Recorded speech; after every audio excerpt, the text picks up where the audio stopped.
Yes. Okay. Good. I'm pinning the tweet. Nice. My name is Danger. Pinned. Nice. I'm a All variety right. streamer who plays a lot of Nintendo games. No, just making sure all of our My stuff channel works. is- Hello, everybody who's watching. None of you. Maybe None of Dave. Maybe Dave will maybe, be on. maybe Dave. Maybe, will be on. maybe He's awake. Dave. He's awake. Maybe Dave. Oh God, I did a thing. Okay. All right. We are not. We're doing offline. amazing in the maybe Dave demographic. Yeah, we're killing it. Oh yeah. Okay. Stream looks fine. So, well, welcome back, everybody. My name is Emilio with Let's Roll Characters, and this is our Wagadu Child and Oath stream, and this is our fourth and likely our final chapter. We've been really enjoying exploring this setting and getting to know the world of Wagadu, and so we're going to do some more adventuring today, and then probably be wrapping this up. But thanks everybody who's been checking in with us so far. So just quickly to say hi to everybody, we can go around. So Cavello, you're first on my screen. Who's that? Hey guys, thank you for coming to watch us, and excited to finish this up. And then Wendy, who's got the best background. A variety of reading materials. So, hi. I'm going to yell at Dave to turn on the stream. Oh, it looks like he might be in there actually. And the guy with the giant bowl of ramen, Christian. Oh hey. Just, I didn't see you there. Yes. Oh. Welcome to my dinner. Yep. Dinner with Christian. Your boy Christian. What's up? Cool. So yeah, so we are going to be jumping back into Wagadu where we left off, and so if anybody missed the last stream or doesn't remember where we were, since it has been like a month or so since we played, maybe more. Time is just not. I don't know. Yeah, To me, it's January still. I know, Last year. Yeah, January 2020. Yeah. Like what's happening? It was already hard enough to keep track of time in San Diego where the weather doesn't change. Like I never know what month it is anyway, and now it's just I feel like it's October or something. In Montana, it's always winter, so same vibe. Yeah. It snowed this week. No big deal. Hey, we might get some sprinkles on Monday. You guys got snow? Oh yeah. No yeah. way. Cavello walks out of work and sees snow, and he's like, "Nope." Yeah, I almost shut my door and went back to bed. Yeah. Yeah, I wouldn't blame you. That's rough in April. Jeez. Okay, so where we left off, the party had reached the city of Illidan, one of the main cities outside of the Daru forest, and where many of the fallen who fall into Wagadu end up and settle down. It's a bustling city that's really built to integrate people's homes and businesses into the natural order of the forest, and so there are sort of huts and houses and structures built around trees and stones, and really just a beautiful place to visit, with lots of businesses and shops thriving, and just folks coming and going. Lots of bright colors and the sound of music in the streets. When you all arrived, you had a chance to meet with some of the more important folks in the city. Often the fallen who come to Illidan are greeted with sort of a big reception, and they're very very honored in this place because of the fact that so many folks here were formerly fallen. Yeah, it was intense.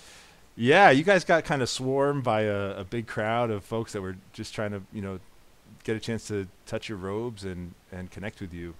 And once you were able to, once you were able to kind of squeeze through that, you came to the sort of like the official building, city hall, for lack of a better term, and you met with some of the wardens there, who greeted you and told you some of the laws and a little bit more about the different quarters in the city, and also mentioned to you that there have recently been some attacks on the city's totem, which sits sort of in the center of town. And, although there are many wardens here, they always could use more assistance, especially as these attacks have been increasing recently. And so they've offered you a position as a warden, where you could also become a defender of the city. And you guys had decided that it's something you would think about, but at this point you've just been through a pretty harrowing journey through the forest. You've had to deal with malevolent spirits and crocodiles and pythons, and so you just you're looking for a place to rest and Well, Okan is very interested in becoming a warden, given that it's sort of the main. It's the single sort of direction he's found since he's fallen. And there was who was it that he sparred with who thought, hey, you might be a good warden. I'm like, oh my god, something to form my life around. So I'm on board, just tired. Yeah, for sure. And how are the rest of you? Tensei, how are you feeling having come into this city now? What are your impressions? What are you trying to do? I was going to go check out that totem. Yeah. I feel a little more connected to the spirits than the people, and I feel like the wardens, I don't know, how do you say it? The way that they pretty much ignored that spirit that was hurting in the cave, the snake one. Mm-hmm. Yeah, that's as much a part of this world as the people that are here, and to ignore them also seems like you're not doing your job. Mm-hmm. If you're supposed to be a protector. Absolutely. Shots fired. Yeah. You make a good point. Yeah, there's definitely, like anywhere, there's always cracks or things that are maybe a little bit off, and it's good of you to observe that. Well, maybe there's people who have wardens that have a job and they look after the spirits, and these people only look after people. I don't know yet. I'm not making a judgment. I'm just saying that's my observation. Sure. And Themba, I know you were just kind of feeling like you wanted to get this thing moving and figure stuff out, and then you had this crowd of people that was kind of crowding around you, and you didn't love that. What's going through your head? I'm not really a city person. I'm more at home on the savannah, and this is feeling constricting, and it's making me a little angry and prickly, and the whole thing. Too many rules, too much stuff. Yeah, it is a lot of stuff, and especially for folks who have just fallen into this place with and especially for a fighter, I hit things. Yeah, you're wondering when it's clobbering time already. Yeah. I'm like, okay, I can I punch this one now? No, okay. Am I gonna go to jail for that? So good. So at this point, you guys are still at the sort of city building, and you've just been offered, basically for this night, as a new member of the city, you can take accommodation wherever you please for one night. Although after that, you'll have to sort of figure out, you may have to pay for a room, or if you take this job with the wardens, they can offer you free accommodations as well as a salary. So that's something else to think about. But at this point, you sort of it's evening in Illidan, and you have free reign to go where you like. And just to remind you, the four quarters of Illidan are the Waru, which is where you are now, and it's kind of the home of the city council and the place where the libraries and academic sites are. There is the Edon, which is the Alawo quarters. The Alawo are the religious folks, often called seers, and there are many practicing Alawos as well as devotees who are looking to become Alawo. This part of the city has an old temple as well. And I think actually you guys had talked about maybe going there because it would be more peaceful than other parts of town. I think at least I and damn it, what's your name again, Cabell? Atunse. I think at least you and I were thinking about going, and I'm not sure if Themba was gonna just join us because we were heading there. But I'll follow along. I do have a question though for wardens. If you agree to join them, is that permanent, or is that something where it's like it's a one-off? Like, sure, I got a gig. Am I freelancing or am I committing? Is this like a gig economy situation, or is there salary and benefits? Yeah, yeah, Is there an yeah. app?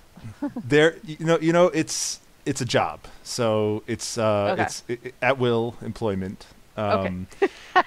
You're getting You can be terminated at any time. You're getting a 1099 at the end of the calendar. Right. Yeah. You as you head out of the the warden's HR office, you feel a little more reassured that this is potentially a job that you might want. There's and also but also, as most job descriptions, other duties as assigned. So bear in mind. Oh, we boy. call that hashtag other duties as assigned. Oh dear. Mm-hmm. Yep. The other two quarters of the city, just quickly, are the Ilu quarter, which is where it's the market and the taverns and the coffee houses, and then the Ibu quarter, which is the fisherfolk quarter, and it's largely Ikaki, who are the commonly fisher people.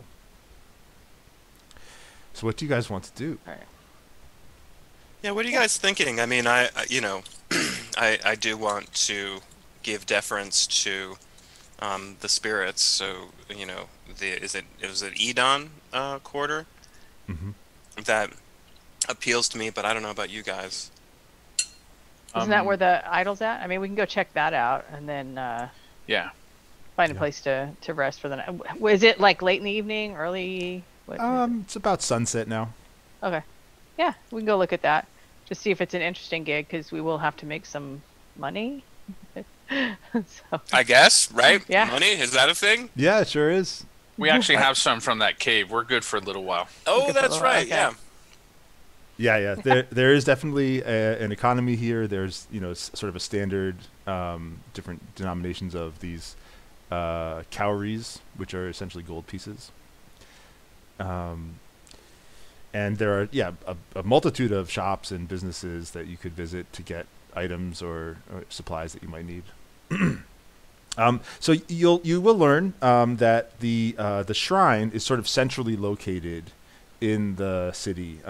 So as you entered through the Waru quarter, beyond kind of the buildings and the folks that you met, you can see actually an elevated platform that has it's sort of built around these three tall trees, and in the center of this is like areas for gathering and seating, as well as this large totem that is well, do you want to head there? You can sort of see it from a distance here. I won't give you the details unless you want to head over there.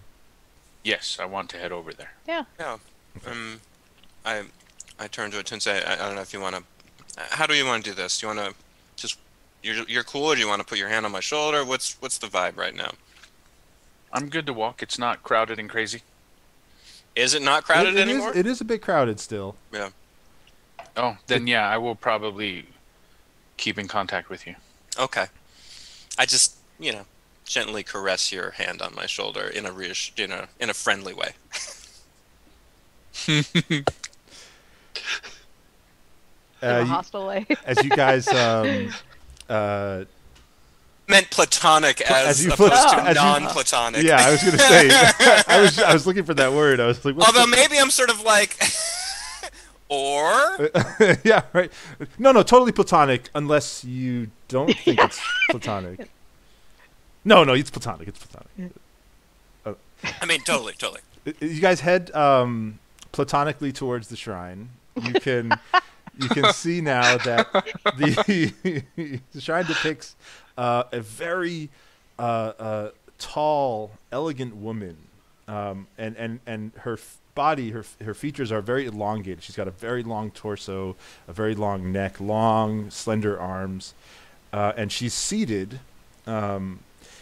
And beside her are also carved out of stone are sort of two children that have similar features, and they've got their hands just resting on her lap. It's kind of carved into the stone, on her clothing and body are also just like these beautiful patterns and inscriptions. Am I able to read any of the inscriptions? Yeah, there's so essentially the inscriptions here are sort of talking about protection. This is the guardian of Illidan, and so there's let me see here. Okay. So the inscriptions essentially are describing sort of this is to defend our city, to protect the people here, and it actually calls a couple different. It mentions that a couple different spirits are involved with the protection of the city. Do we got some names? No. Just a couple spirits. Yeah. And maybe do I get the sense of whether these spirits are referring to the any of the figures there? Is it all the figures that are part of the statue? It's not clear. Okay. Is it crowded here? There are people coming and making offerings. This part of the city is always somewhat busy. But people are starting to head either to, shops or to the market for the evening time, or they're heading home. Are there vendors nearby for selling things to offer? Yeah, there's a few shops in this area. Actually, could you well, let's do this. Can you roll me a D12, please? All of us, or just Themba? Okay. 12. Yeah. There's a 10. There's an 8. Oh, D12 is one of my favorite die. There we go. I never have it ready. I know, it never gets rolled. 3. Okay. Let's see what we got here.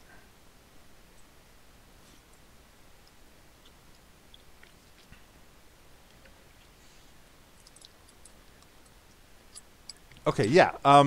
So you're looking around, and you notice that there are some, pretty standard sort of general shops. There's also, that would sell just like supplies or weapons or things like that. There's also food stalls. There's some folks that are selling textiles here. And as you're sort of making your way through the crowd and checking out the shops, an elderly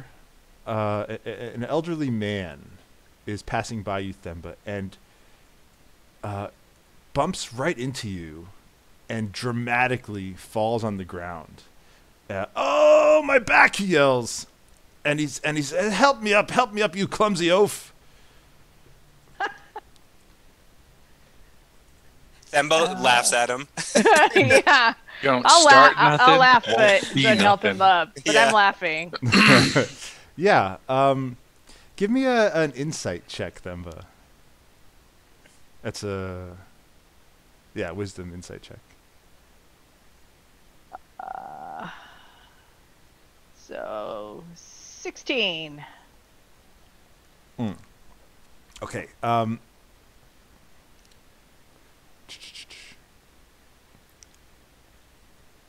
You help the man up, and he sort of clutches at you as he tries to get himself to his feet. Watch where you're going next time. Thank you for the assistance, but you really got me good for there. Ooh, my back. I'm checking my my coin pouch. Yeah. My watch. Actually, can everybody give me a? Oh no, sorry. What is everyone's passive perception? 11. 14, baby. Okay. Okan, as Themba's helping this man up, you spot a couple younger men have kind of come over to, they seem like they're just watching and, the slight commotion, but actually you notice that they are reaching into Themba's pockets from behind. Oh, okay. Can I just take out my spear and kind of, I want to slap their hands with the flat side of my spearhead. Sure. Why don't you make just a melee attack, a spear attack, but we'll just okay. It won't be like to actually 16. Injure. Oh yeah, okay. Yeah. So as they reach out, you spot them immediately, and you just kind of slap their hands away. Do you say anything to them? What do you do? Yeah, and they're children. No, they're young men. They're just young men. Mm-hmm. Yeah, I hit them with the spearhead, and I say, oh geez, what's a setting appropriate exclamation? Ho! What do you why don't you pick the pocket of someone your own size? I don't know. They stare at you stunned, and then they start running into the crowd. Ooh, do I want to give chase? Do I still have the old man? Shoot the old God! He starts slaughtering people in the street. Yeah, the old man is Vengeance! What the? Oh, my dog. What happened, Solo? He just yelped. oh. It seems okay. The old man is still kind of trying to get to his feet. Now he's righted himself. And am I getting a sense, like, I've got that high passive perception. Did I get any sense of connection between those two young people and the old man on the ground? Like, did they look to him or something, or did his eyes shift in their direction? Or give me a insight check. Okay.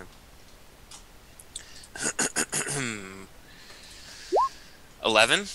Yeah, you don't think that they were connected. I'm gonna give chase. I feel like it's sort of like a desecration to steal in front of the this holy place in front of the statue. So I'm gonna chase after him. All right. And I yell to the other two. I say, "Pickpockets!" And I just run. Chase music begins. Dun, dun, dun, dun, dun, dun, dun. What are you guys doing, Yeah. Themba and Atunse? They're like, eh.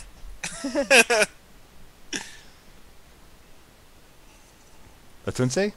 I'm gonna look around the totem. Okay. Yeah, so you can perceive this totem has a very powerful energy.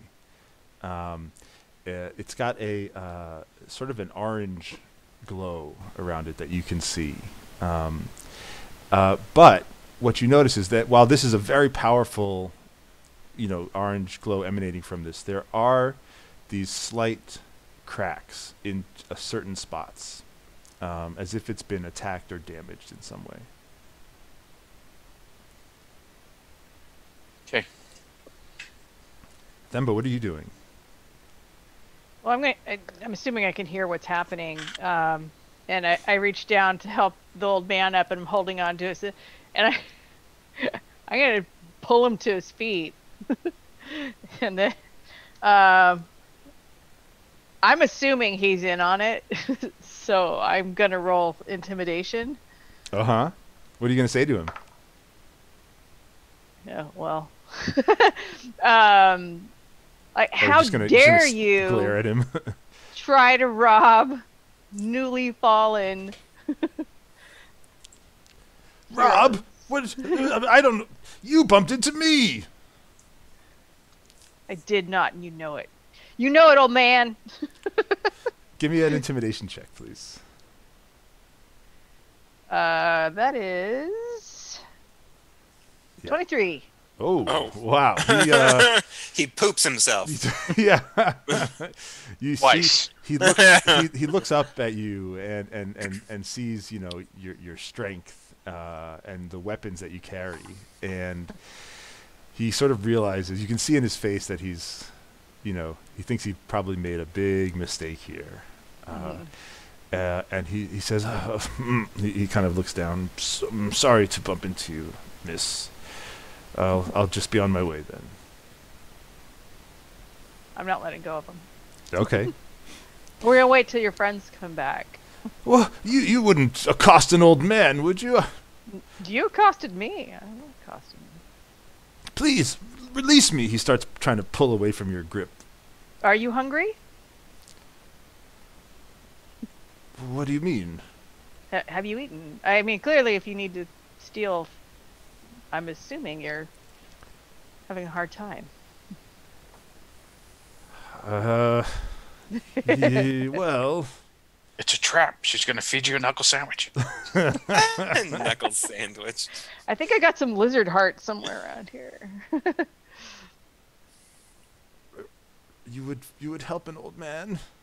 Oh, stop. Yes, I would help you. Just ask. I could use a bite to eat, I suppose. All right, but we're still waiting for your friends to come back because we need to have a chat. Yeah, Okan, you're hot in pursuit, but you're finding it tricky. I'm also just yelling. I'm yelling, thieves in the Edon, and just seeing if anybody is responding to me yelling that. And I say, "Stop the thieves!" Give me a perception check. Okay. And it's at disadvantage, please. 10. It's too bad because normal was 23. Oh, nice.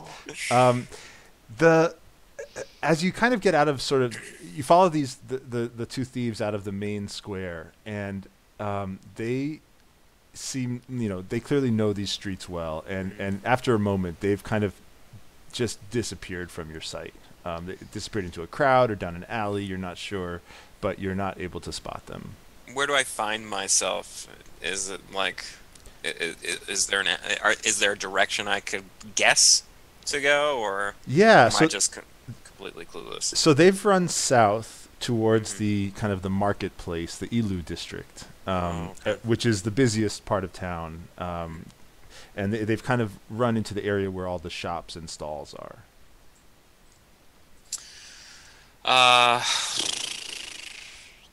I'm gonna run in there. I'm gonna run in that direction and ask the first sort of shop or stall keeper if they saw these people.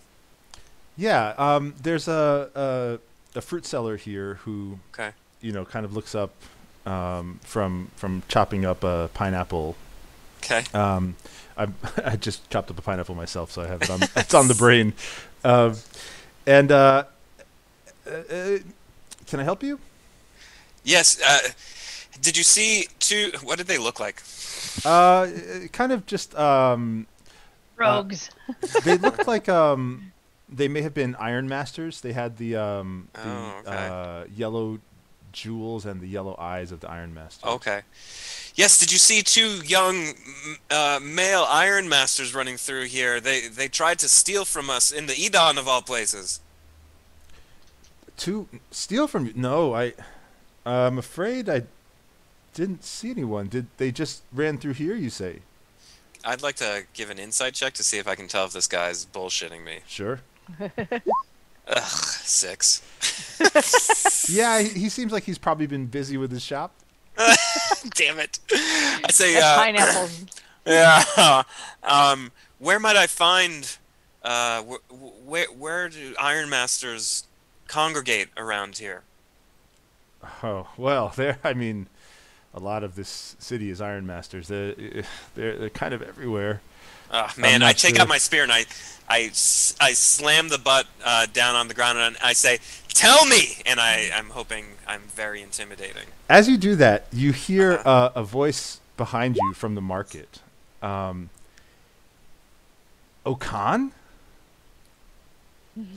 Say, "What?" And I turn around. Okan, is that you? And who is it? As you turn around, you see a person that you sort of recognize. There's something familiar about them. What is there? I'm going to ask you to come up with something here. So what feature about them is familiar to you? I want to say that they have a necklace with a sun emblem on it. Sure. And a pendant. And actually, it looks like it's very finely made.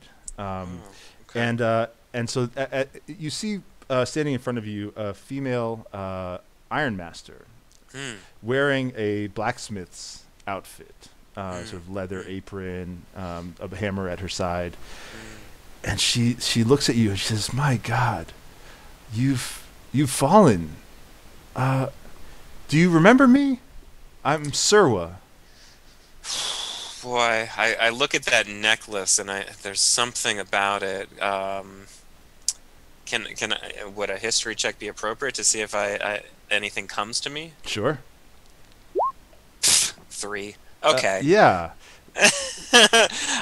I say I don't know.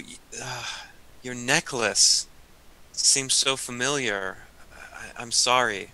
I don't remember anything else. Of course. If you've recently fallen, your memories are probably gone. But I know you, and it's amazing. It's great to see you. I hope you're okay. How has your travel to Illidan been? Oh, I mean, I just fell. What is it? 2 nights ago? Yeah. Yeah, I just fell only 2 nights ago, and our journey from where we fell has been eventful. I can imagine. You said, you fell with others. I fell with 2 others. Yes, Atunse and Themba. They're in the Edon now, but some pickpockets attempted to steal from Themba, and I gave chase, and I have to tell you, they seem to be of your guild or group of people, and I don't know if you would know these 2 young men. So at the mention of Themba and Atunse's names, you see Serwa grin. But then, as you say that 2 Iron Masters have tried to rob you, her grin turns to a frown, and she thinks on it. I mean, there are many in this city. It's a couple thousand at least.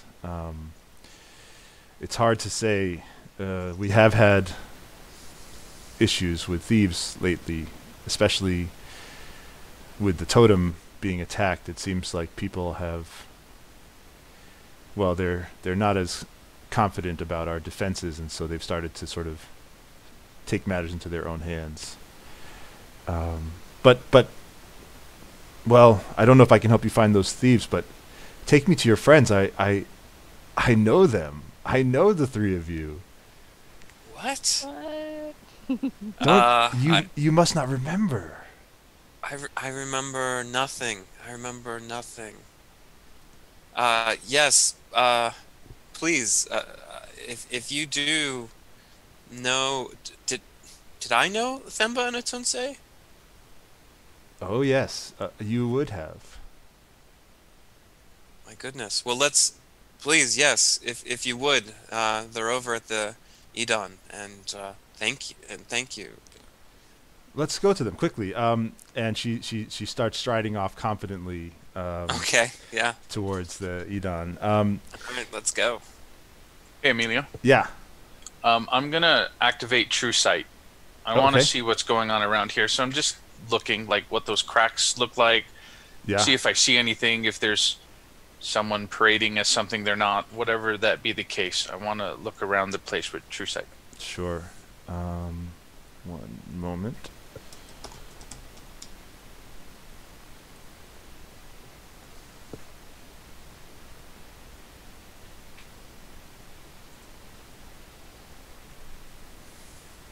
Okay. And let me just... Which is weird being blind, but here we go. True not sight? Is that true? Even truer sight. Yeah.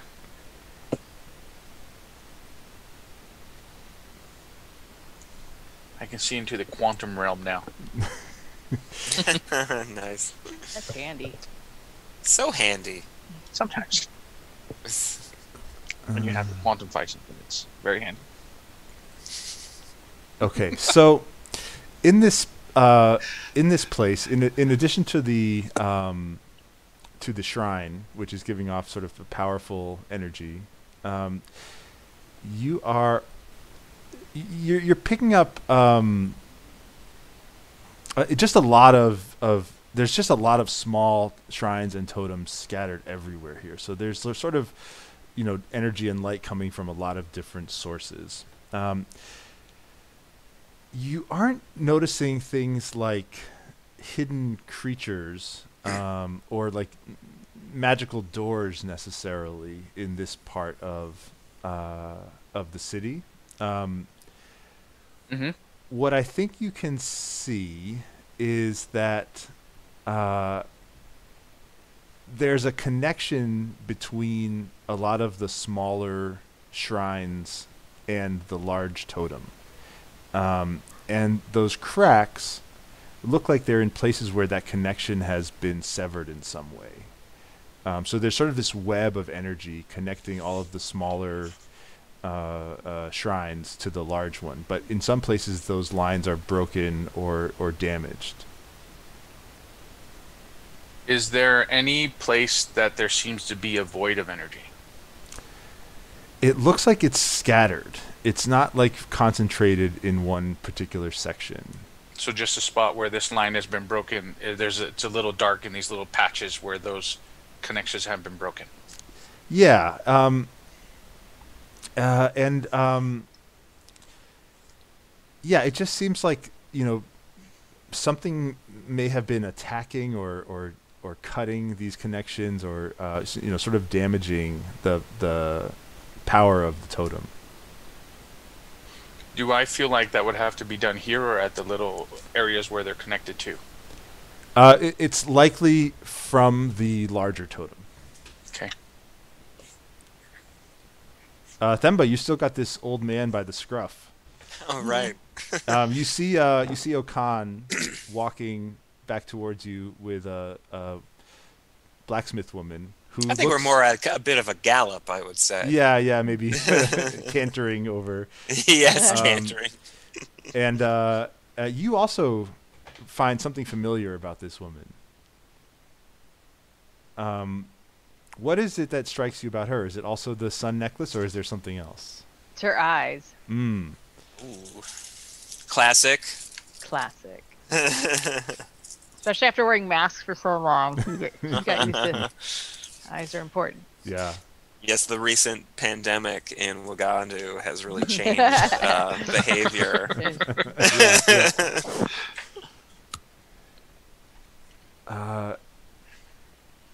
They reach you in a moment, and Serwa looks at you with a smile and say, "Oh, down goes Christian."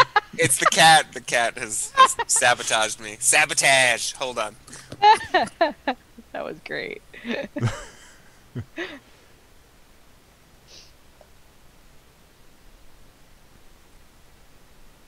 Christian, you know what's really funny is one of the details about Serwa is a chain with like copper orbs on it, so you kind of called that. That's pretty good.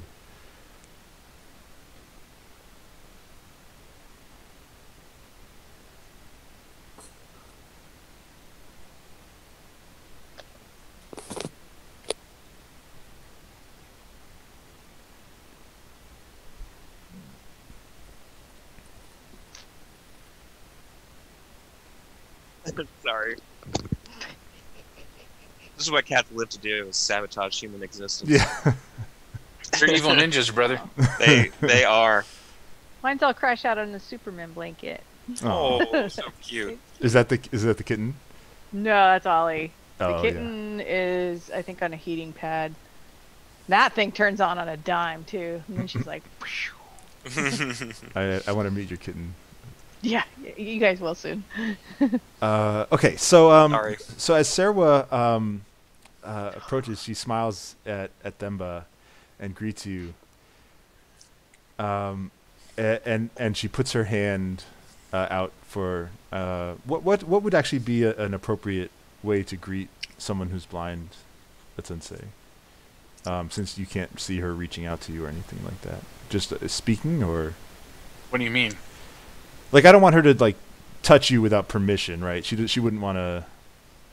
I thought they rolled up to Thimba. Well, I'm you guys not are like together, next right? to her. Are No, you? I'm around the totem. Okay, She's on the okay. outskirts looking at the shops Sure. where that all happened. I didn't even. I'm hanging on to an old man. Yeah, Okan left to go help because he saw that, and I went wandering around the totem. So I'm not Got it. right there. So Themba, you see this woman with familiar eyes. and she smiles at you. Wow, the three of you here. She where's Atunse? We're over there. She looks up in the direction of the shrine. I'm still holding on to this guy, and I'm like, he looks there. Who's this old man? Oh, he's part of a pickpocket crew, so I was just holding on to him till we could figure out what to do here. Oh You no! recognize this man? I was gonna buy Sarwa? some dinner. I don't know this man, but she sternly looks at him. He Shame. should know that stealing from anyone, but particularly from newly fallen, is so wrong. How could he even? Yeah, like listen to her. What she? So what do I do with him? Have you told the wardens? Not yet. I would turn him over to them. They will. Okay. Are there any wardens around that I can see? Squeeze the truth from him. Yes. Um, I just get him a headlock. you don't see any wardens in the immediate vicinity. There were several back at sort of the city hall building.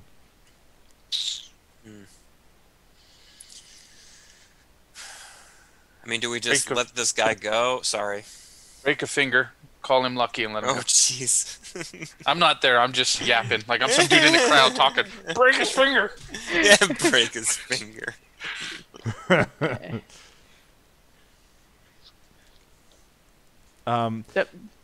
I don't mind hanging on to him while she and I talk too. Like, I don't Okay. care. Sure. Yeah, You're like, so what's good? Yeah. So you look familiar.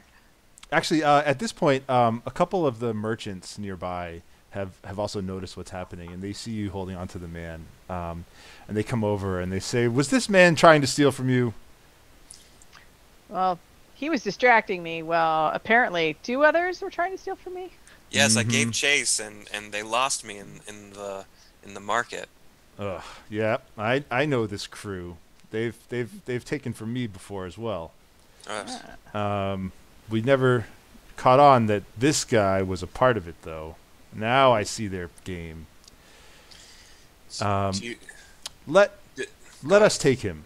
Yeah, I was gonna say, do these guys seem like they're Sure. being trustworthy? Are they truthful?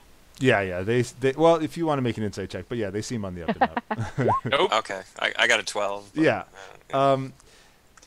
They do, and they say that they actually thank you for catching him. Could we offer you a token of our thanks, a reward? This gang has been a nuisance in the market lately. Oh no, it's fine. Not I in the. I quite enjoyed it. Well, why don't you let us take him over to the wardens? That would be great. We can explain what happened. All right. That would be great and convenient. Yes, and convenient. Why? Thank you. Yeah, I feel like I should tip you. You could have got some gold out of this too, but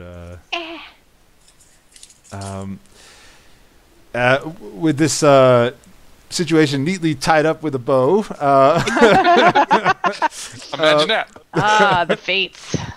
Sarwa reaches over to Themba and puts her hand on your shoulder.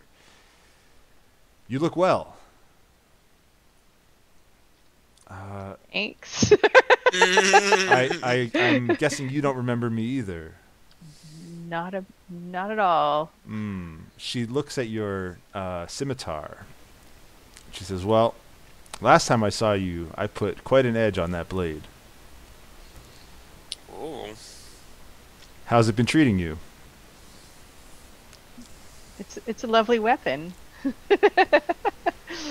Listen, I'm sure this must be confusing. Would you guys like to come to my shop and talk a bit? Oh Also, yeah. I'm gonna yell for Atunse. I say, Atunse, please come join us. What do you do, Tensei? I'll head in that direction, but I'm still kind of looking around. Sure.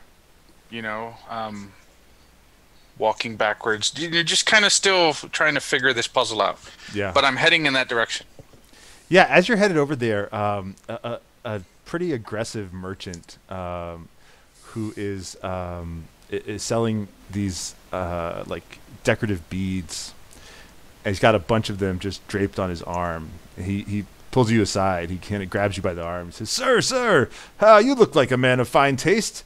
Would you be interested in some decorative beads? I've got the finest quality." Can we see this happening, or are we too far Yeah, away? I think it's within sight. He grabs me. Yeah, he's aggressive. He grabs your arm and he's like trying to pull you over towards his stall. Uh-oh. Come right this way. I'm gonna start heading that way. Like, I'm busy right now. Shoe, please. No. You've got time for some goods. Look, you won't find a deal like this anywhere else in the market. I have Strike two. the finest. Oh boy. Well, tell me, what is it that you're looking for today? Shoe, You must please. have a. You must be. Give me a intimidation check. I don't think my intimidation is that great.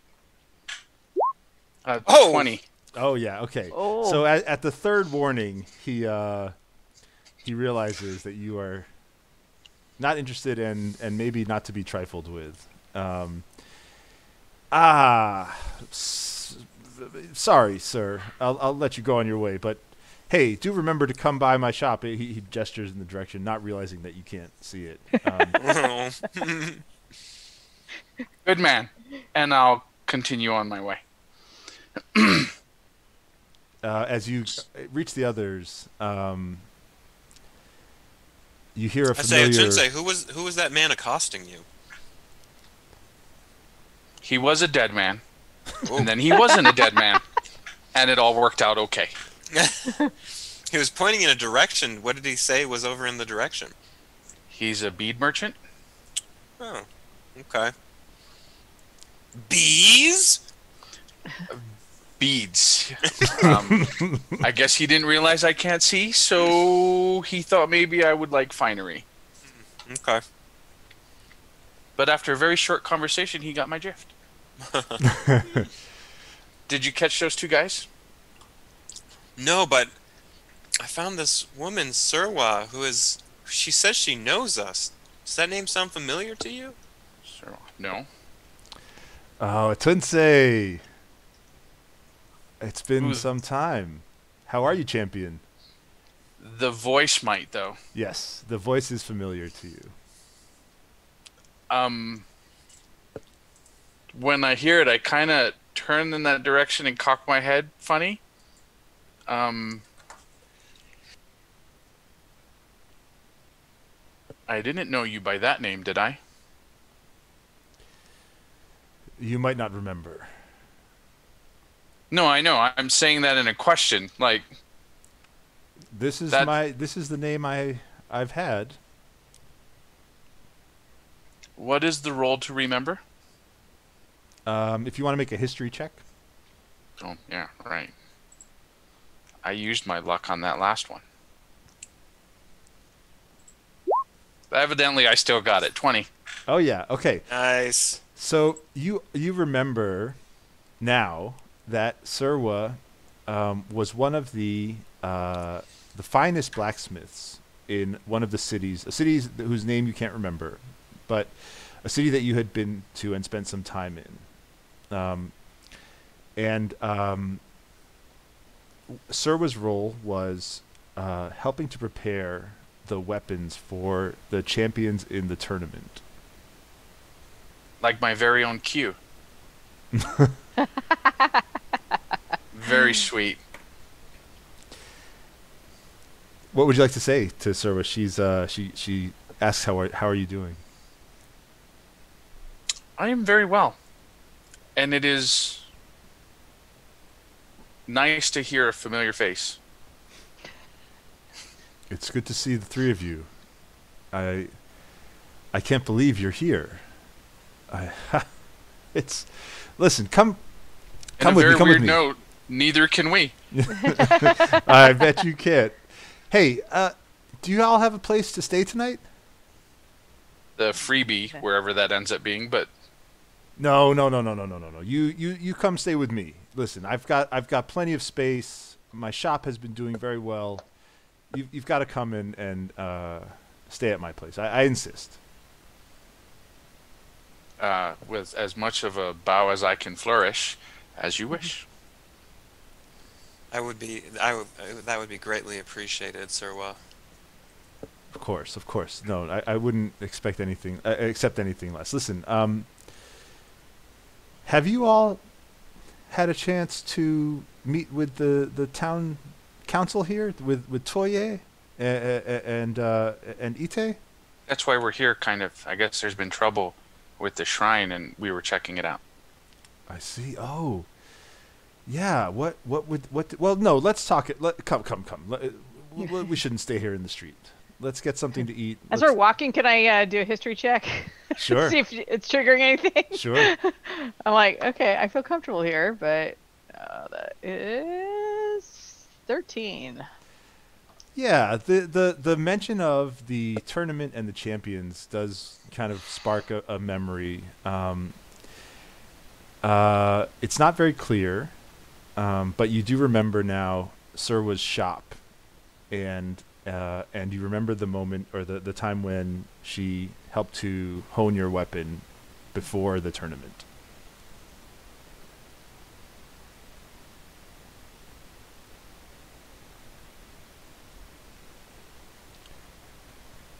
So as you pass through the merchant area, which is in the direction of Sirwa's shop, you find that it's just filled with life. There's the smell of cooked food just floating through the air. Folks are weaving in and out of the market, carrying baskets full of fresh food on their heads. There are lines of stalls and tents and carts along the city's path that just go on and on. Atunse, you're smelling the smell of this food, and you're hearing just the sound of the city. This is clearly a very busy area. People are going, in every direction. And the general atmosphere is very kind of friendly and outgoing, and people are laughing and talking loudly, and you can also hear the vendors kind of calling out to passerbys at their stalls. And at the stalls you can find everything from these finely crafted tribal masks to decorative beads to patterned cloths, and some of the stall owners are waving at you and trying to get your attention. But I think you're at this point kind of passing through the crowd. But is there anything that catches your eye at this point, or do you want to just get to Sirwa's?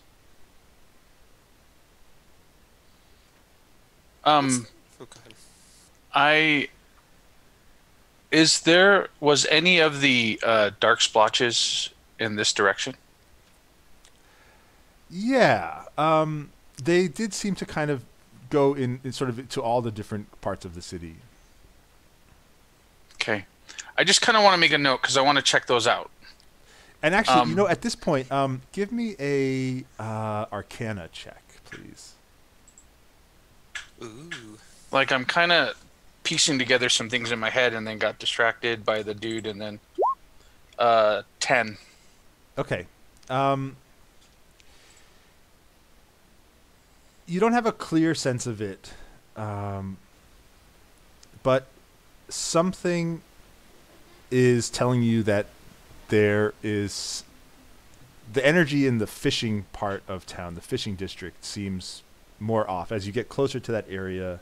From the Waru quarter, as you pass through the market, the fishing quarter is the farthest point in the city from where you are. As you get closer to it, you're noticing that the energy there seems less connected to the totem.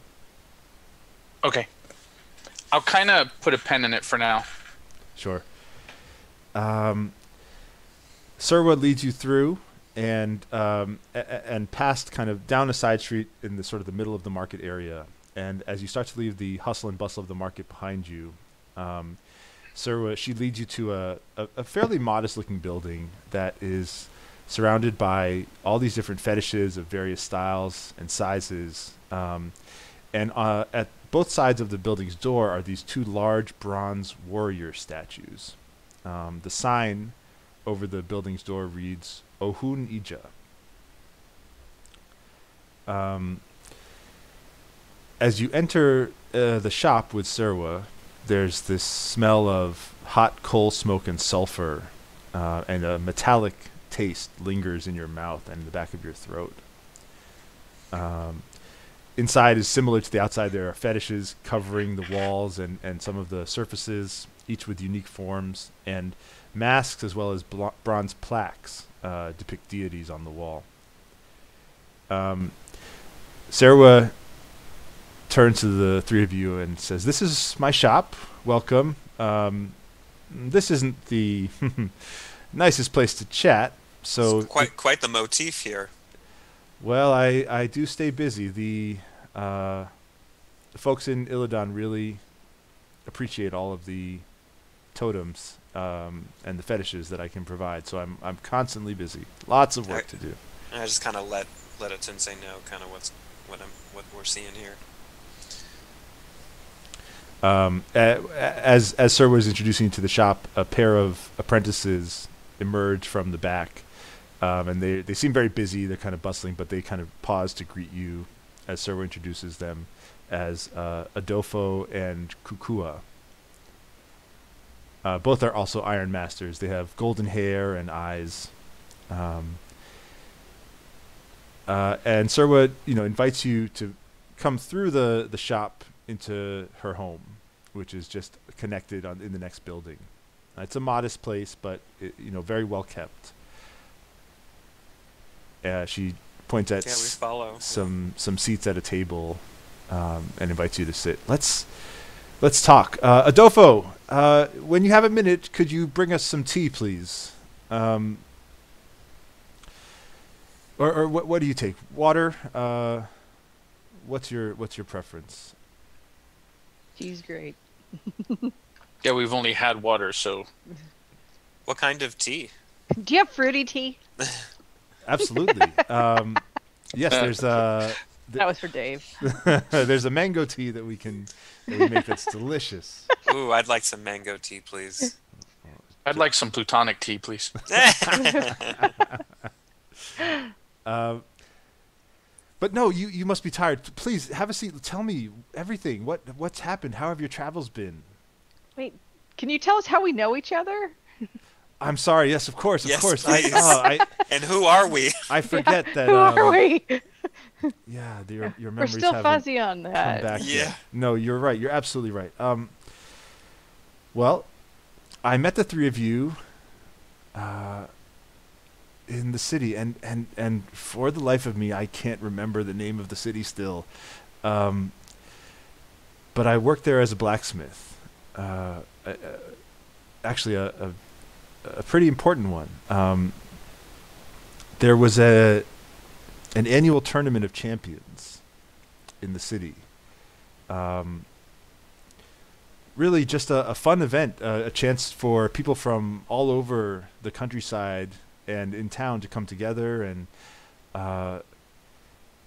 see, whose, fighting style was best. And the three of you had entered as champions from each of your homes. And so that's where I met you. I had helped to prepare you for the tournament. I helped to get your weapons ready. But before the tournament began, I fell into Wagadu. I don't know what happened after that. So did we travel together, or you just met us independently? And I met the three of you in the city. I do think you had. I don't think you came there together, but I think you met there, and got to know each other in the sort of proceedings leading up to the tournament. Did you die before you came here? Does us being here mean that we've died? I don't know. I wish I did. But I suppose to them up there we're as good as dead. Unless our bodies are still up there doing something without our knowledge. I suppose that's possible. So they're the same bodies. You recognize us. This is what we looked like there as well. Yes. To my eyes, you are the same.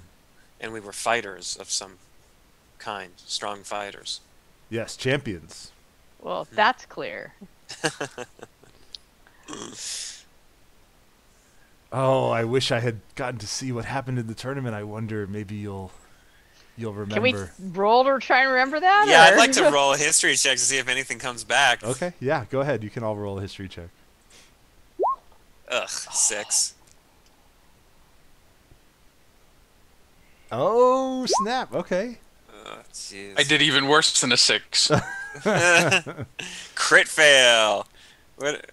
So, Come on, Themba. What do you got? Themba, I'm going to ask you, what do you remember? Oh, wait, did Themba get a roll? I don't see it. Oh, No, I manually. She rolled with a real die and nat 20. I like.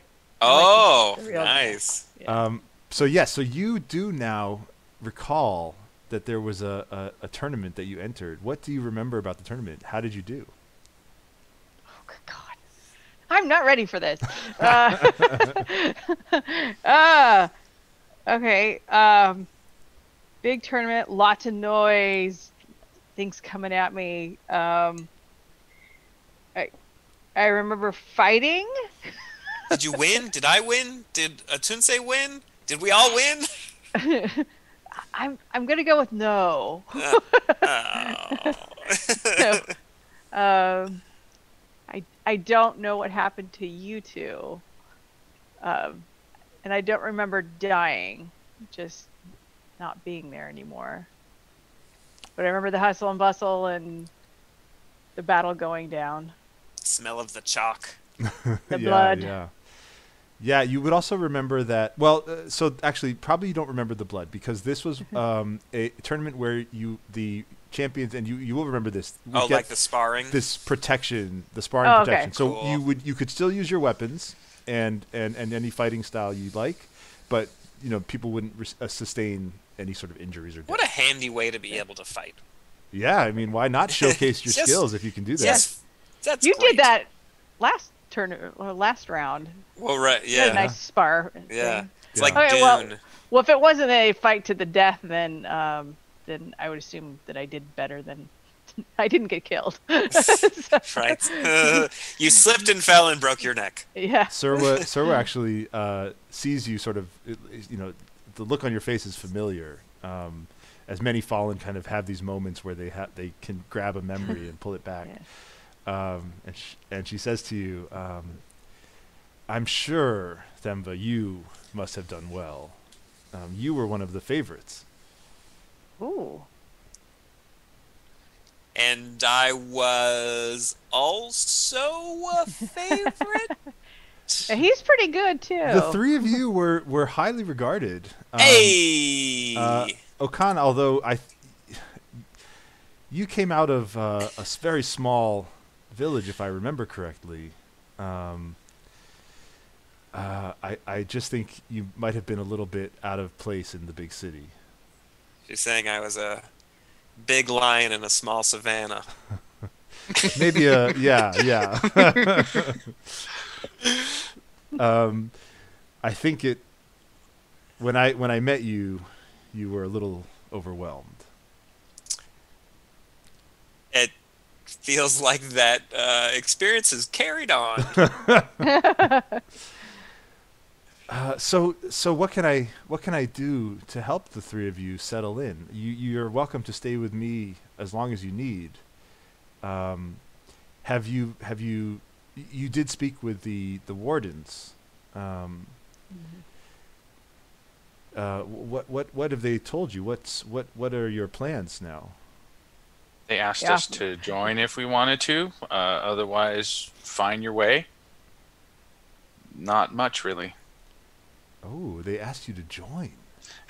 And then they told us about this whole totem thing. Did you accept that offer? That is a generous offer from the wardens.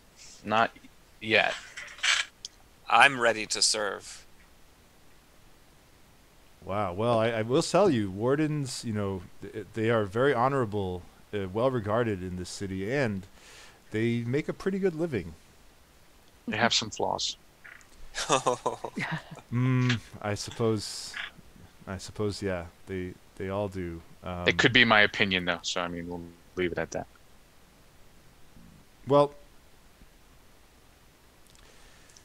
I'm glad that you had a chance to speak with them, and I would recommend that you consider their offer. It may be the best one you get here.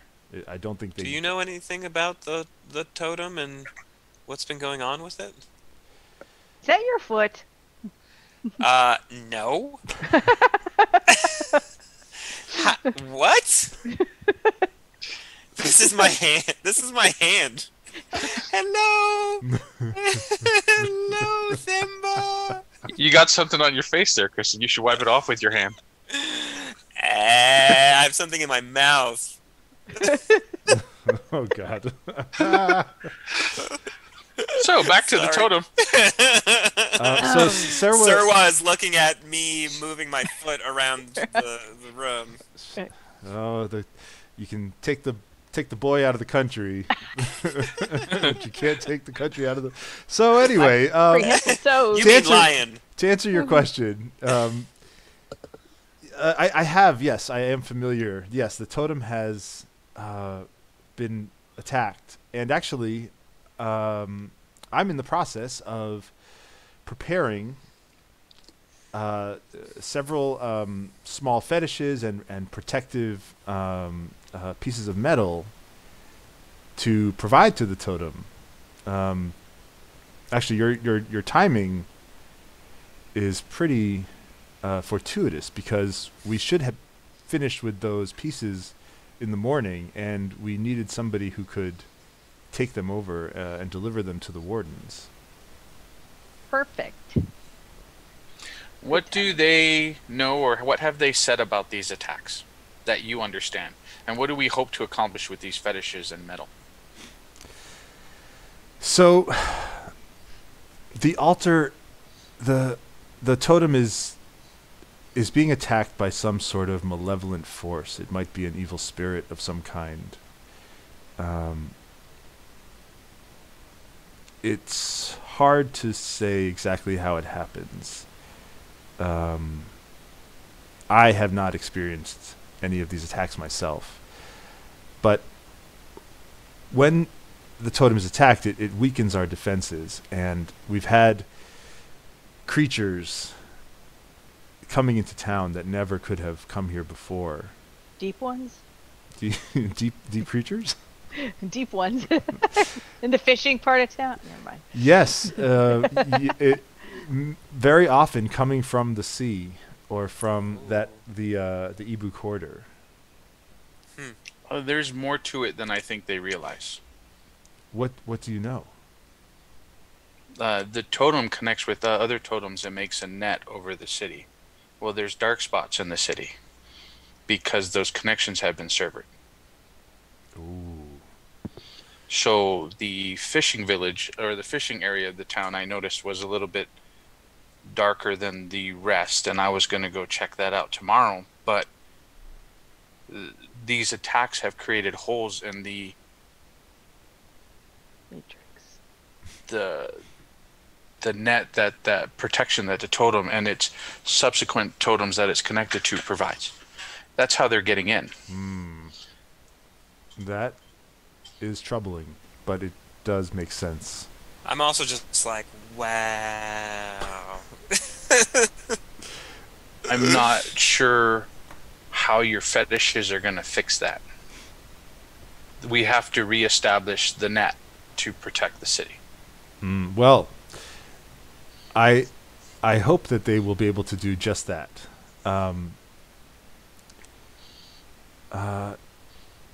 Part of the power of the totem is being able to reach out and connect with the smaller shrines in town. I don't know.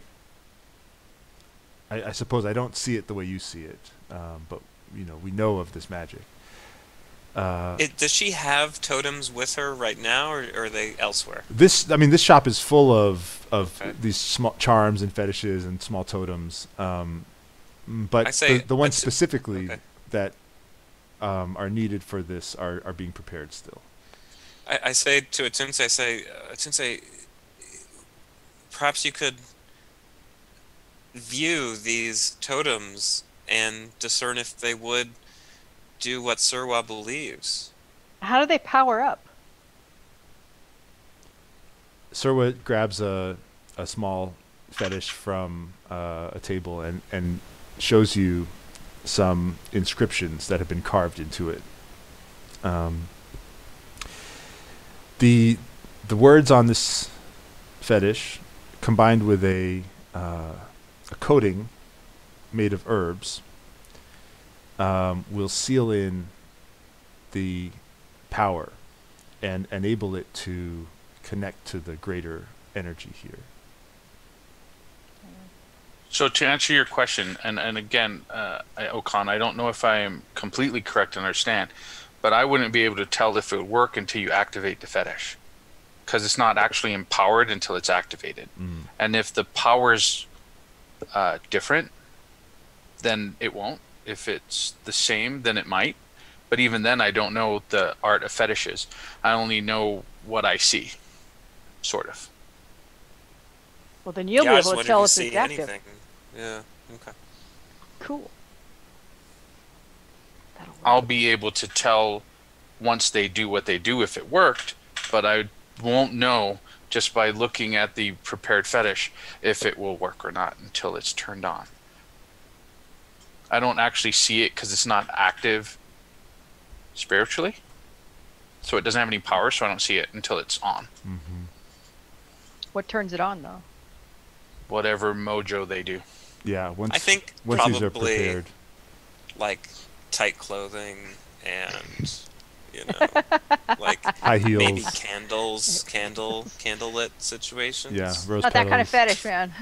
But I didn't notice any fetishes on the totem. Why do we think that fetishes are going to fix it? You didn't. There should have been. That seems strange. Usually there are offerings around the totem. How did you perceive them?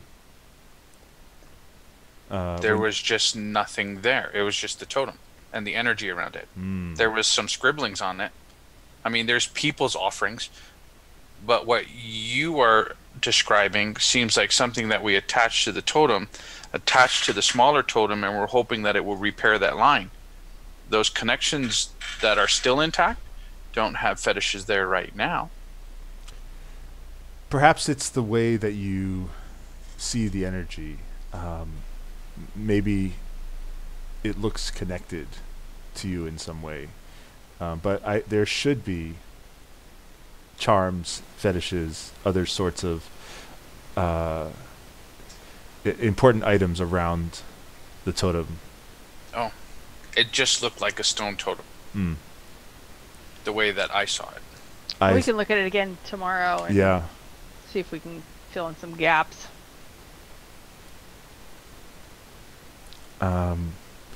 Yeah. What else can I do for the three of you tonight? Your weapons, are they in good condition? Is there any equipment that I can provide for you? I'll pull my sword out and check it, but I think so. I don't know. Yeah, I take out my spear and I say, "Is there anything that you could do with this?" Break it upside your head. Hey, it's a fine spear. But you might try one of the ones that I've made. And so, if you guys want, you can look at the. You can essentially buy or select weapons from the player's handbook or from the Wagadu book at this point that would fit your character. Are there any weapons that are like enhanced? Like, is there a spear that's a better spear than what I got? Which spear do you have? Just like just a standard spear. Spear from the handbook. Yeah. I mean, I think it's gonna be sort of whatever's in that table. So if there is something better that your character could use, but it's not going to be like a +1 spear or anything like that. Okay. Okay. No, I think I'm good with my spear. This is the weapon that I fell with, and it feels right to me. Of course.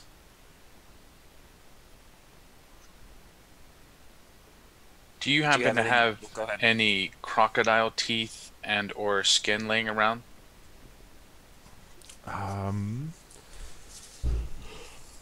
I could acquire those items. What do you need them for? Nah, just a handle wrap rather than this plain one I have. Nice. More It's aesthetics just a than anything stylistic else. choice. Yeah. She calls to one of her apprentices and sends him out to pick up those items from a shop down the street. I asked, do you have any garments that might protect us in our quest?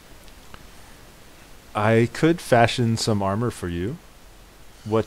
Well, armor is not really my cup of tea, but I wonder if you have any special garments. He's looking for the Emperor's clothing. We wear fetishes though, right, for armor, correct? Yeah, Or that's is there the additional that's armor the way that it you- works. Yeah. I'm a monk or ancestral wrestler, so I don't wear armor. So Ancestral wrestlers. Right. Yeah. yeah, it's a pretty Best. cool name for it. Wrestle ancestors. Yeah, basically, mechanically, you'll get like whatever's in the book. There's no sort of magical items here. Okay. All right. But So what's our limit on picking our weapon out of the book? Pick what you like. Oh. So a great axe would be okay? Yeah, Sweet. yeah. I don't even know what the Wagadu equivalent of a great axe is. Let's see. Is that what you have, Cavello? No, You have I a have great Eben sword. is a great sword. That's what it is. Yeah. Okay. Yeah. I'm just looking at that 1d12 on there. It could go probably for a sharpen and a polish, but I'm probably good. Yeah. At the very least, your weapons will be given a nice honing and I will profusely thank her apprentice who takes it. he gives you a polite nod. If there's nothing specifically that you guys want to buy, I think we could. I'm buying a great axe. Other than the great axe, sorry. Or you can. She'll provide you with the great axe actually. Great. All right. I got a couple arrows I need. My bow's good. I mean, I don't. Yeah, nothing really. Just a refill. What kind of stuff does she have for sale aside from what she might give us? So similar stuff. It's weapons, armor, and like decorative items that you could get. Okay. Ooh. I'm good. So while we're doing this, can she fill us in just on her story? I mean, you don't have to give us all the details, but like anything poignant that she would tell us about that since she's been there or what she's learned. Yeah, so she'll happily share with you that her shop is one of the most well-known blacksmith shops in town because of her unique training. So she was one of the golden master smiths in the city, which is why she had a pretty important role in the tournament.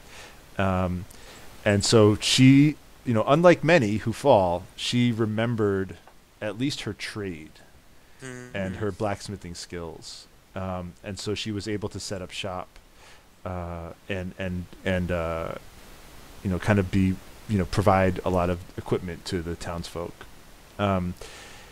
Other than that, she tells you that, she's always busy. We've got a lot of business, very busy, as you can see. And frankly, I'm looking for apprentices if you know anybody. Yeah, but how do you feel about this situation? Because I'm pretty pissed about it. So I'm wondering how you're dealing with this. How long have you been here? Yeah, how long? Because I would think we would have, I don't know, noticed that you were gone if you left before we did. So maybe we came down at the similar times. It could be. Yeah. I've been here several months now, at least. Time is a little fuzzy here, honestly. But I mean, long enough to get my shop set up and get going with all this business. I don't know if our days here are the same as days above. So it could have been an hour. It could have been years. All right. Emilio, Yes, does she have a plate mail charm versus the chainmail charm that I have? absolutely. Ooh. Then I think I will upgrade that. Yeah, do that. Nice. Yeah, she. What does the charm look like that she hands you? It would be crocodile-y. Yeah. Maybe the top part of the skull Cool. with teeth. With you the know, teeth? just the skull, but it'd be bigger. You know, like almost a full skull. Mm-hmm. For the crocodile, of a smaller crocodile, so it actually fits on a person. Yeah. Very cool. If you guys have gotten all the gear you want, I think we could take a break here. Is that cool? Nice. Yeah, let's do that. Let's take, maybe 7 minutes and then get back. And Sounds good. We'll be right back. Thanks, everybody.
There we go. We're back. Hello, everybody. Hello. And we're back. We're back for part 2 of Wagadu. So we meet again, young Interesting. Skywalker. Oh no! Yes. Something. Oh boy. Oh dear. So, for some reason, Themba is where Tunsei should be. Everyone's in the wrong place. Oh yeah, So look at that. Yeah, It's. We're gonna fix that real quick. This should be Okay. easy though. Here we go, loop-de-loop. Zoop. Here we go, loop-de-lie. Zoop. It's funny because this will show up live on the feed. We just don't want to confuse our viewers. All All of them. Dave, All of Each them. and one of them. Yes, all Dave, don't get confused. talking about single He's in the digits tub of now. people. Oh, nice. Ones of people. So just Okay. the cats are watching now We're back properly. Exactly. Oh, as they plot our demise. Aw. All right. Yes, you all look lovely again and have the Yay. right names. Lovely and accurate. Yes, most importantly, accurate. Oh, I wonder if I minimize the window. That always screws it up. Okay, anyway, we're back. Huzzah. So, you guys spend the night in Surwa's home in comfortable accommodations. And the next morning, you awaken to the sounds of hammers striking metal and chanting. And it's coming from sort of the main area of Surwa's shop. Okay. I mean, It's a I'll weird way to make bacon. I'll go check out what's. I kind of yawn and stretch and Yeah. kind of wander over there and see what that's all about. Do you have Okan? Do you have any sort of morning ritual? Do you meditate? Do you do some sort of calisthenics? Oh, that's interesting. Limber up for the day. Yeah, I mean, you're right. I probably do. I do some like Tai Chi like movements for, like a couple minutes just to kind of center myself. Some sort of Sure. like, Yeah. and so forth. When you come into the main run, I'm just assuming this is you alone, unless the other two are also getting up. Are either I'm of you hanging late out with my sleepers? great axe. Yeah. Yeah. No, No. not a late No. sleeper. Okay. All right. Bunch of Type A people. I got things to do. Yeah. Yeah. What's up next Wires on the to list? hook up. Exactly. Yeah. Right. Well, I kind of felt like I would be more meditating last night rather than actually sleeping, because if there was an attack, I wanted to be ready, Oh. because I want to see what happens. So I just, zenned out. Sure. Nice. Do you go to check out the sound when Okan does, or do you stay in your room? Yeah, I'll head down there because I want to see what my new pimped out sword looks like. Uh-huh. And Themba, you're just chilling with your axe? I know what the sounds of a forge are, and I'm hanging out with my axe. I slept like a baby last night for the first time Yeah. since we got here. Yeah. Nice. Great. Yeah, absolutely. All right. So Atunse and Okan, you guys come down then. And you see that Sarwa and her apprentices are around a large stone altar that's in one part of the main room. On the sides of the altar are these images that look like they're hand carved, that show sort of people that look like wardens, and then just a deity in the likeness of a spider. And in unison, the three of them chant short invocations to their gods, followed by a long silence when Surwa takes a wooden calabash from her side, and each of them take a sip from it. What's a calabash? It's, I guess, some sort of. It's kind of like Chalice? like a canteen, or yeah. Oh, okay, Yeah. okay. After they take a sip, they start chanting again, and this time it's more of a continuous flow. They each take their place at the forge. One works the bellows rhythmically. The others are heating the metal, and Surwa is pounding with a rune-inscribed hammer onto various pieces of metal. the sounds kind of overlap with the rhythm of the song, and it's mesmerizing. It feels like a sacred ritual. I start swaying. And actually, this takes like an hour while they're doing this. Are we truly sort of like entranced and like, Yeah. just standing, swaying, and the time just flows past? Exactly. Yeah. You don't even notice the passing of time, but once the ritual has ended, suddenly you realize you've been there for quite some time. Surwa finishes by carving inscriptions onto the items, and then coating them with this pungent herb mixture, which then she seals off in the heat of the forge. And throughout this time, she's had this sort of stern expression of concentration on her face as she works the forge. But once the items are finished, she looks at them, and she looks up at you two, Atunse and Okan, and a big smile comes across her face. They're finished. Could I feel that? With your hands or with your... No. You know how we sometimes, some of the way spirits work and some of those powers, Yeah. part of my sense you let me see/feel that? Yeah. Yes, this is a particularly sort of spiritual ritual. And so you are able to... I'm not exactly sure. I kind of imagine it like a weaving. I Like like as that. they put stuff and then they hammer and then this song and then more materials and then, you know what I mean? They kind of, like there's a net over the city. So I kind of envision when you do this tiny little thing, it might look like a little tapestry or something that they weave together. I might not know or recognize the picture, but you know what I'm saying? Yeah, I love that. I think that's great. And as this weaving sort of finishes, you can perceive that these items are giving off now a new energy that feels or looks similar to the kind of energy you saw at the totem. Can I tell if it worked?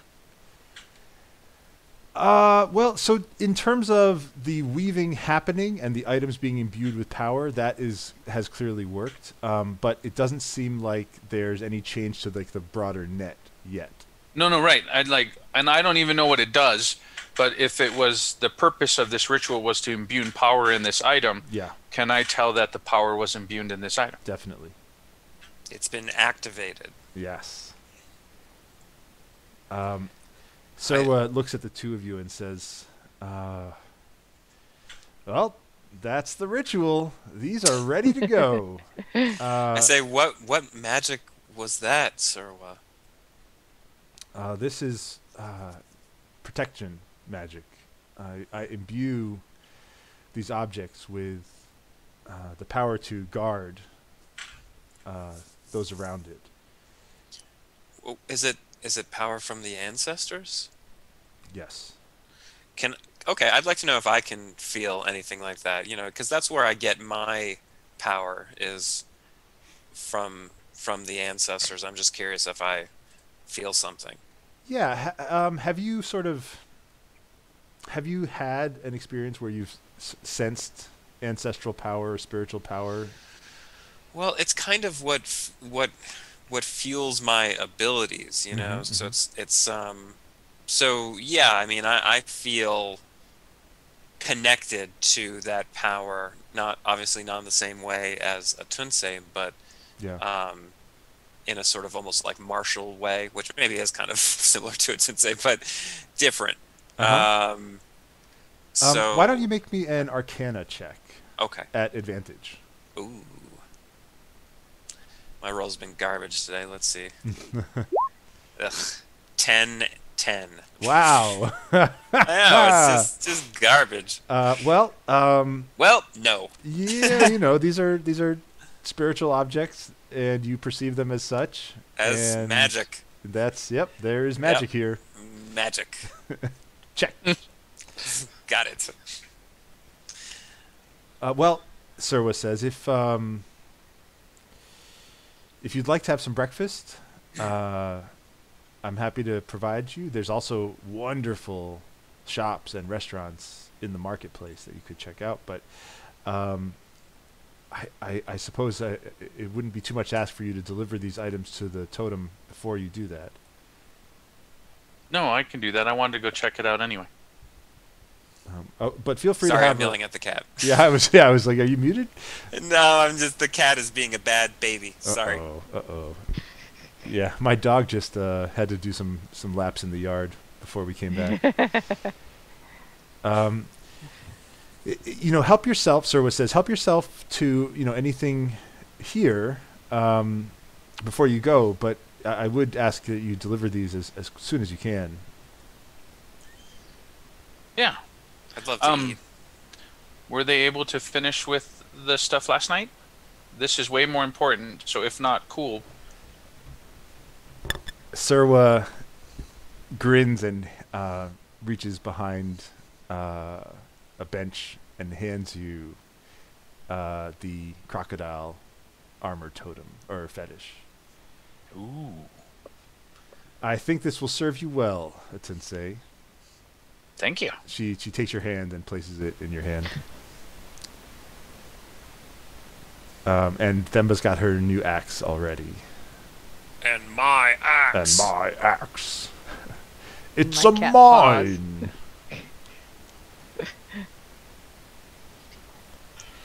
Right. Yeah, I'll grab a bite to go and head over there to go deliver this. Sure. Yeah. I'll come down and join you on doing that, and then I think I'm gonna go offer services to the wardens because we're already doing it, so we might as well get paid. Oh, good thinking. Yeah. Sure. So after you've had a chance to snack on some stuff from Serwa's kitchen. Oh, kitty! Everybody's got kitties. Try not to moon you guys. Yeah. Cat butt. Cat butt's fine. It's not stream appropriate. There Go, you go. Ollie, go. Look at that. That's awesome. So cute. That's how we hang out. As you head out into the streets by the marketplace, you're making your way through, and it's early, so there's still kind of shopkeepers getting their stuff set up. It's not as busy as the night before. Suddenly you hear a high-pitched whistling sound,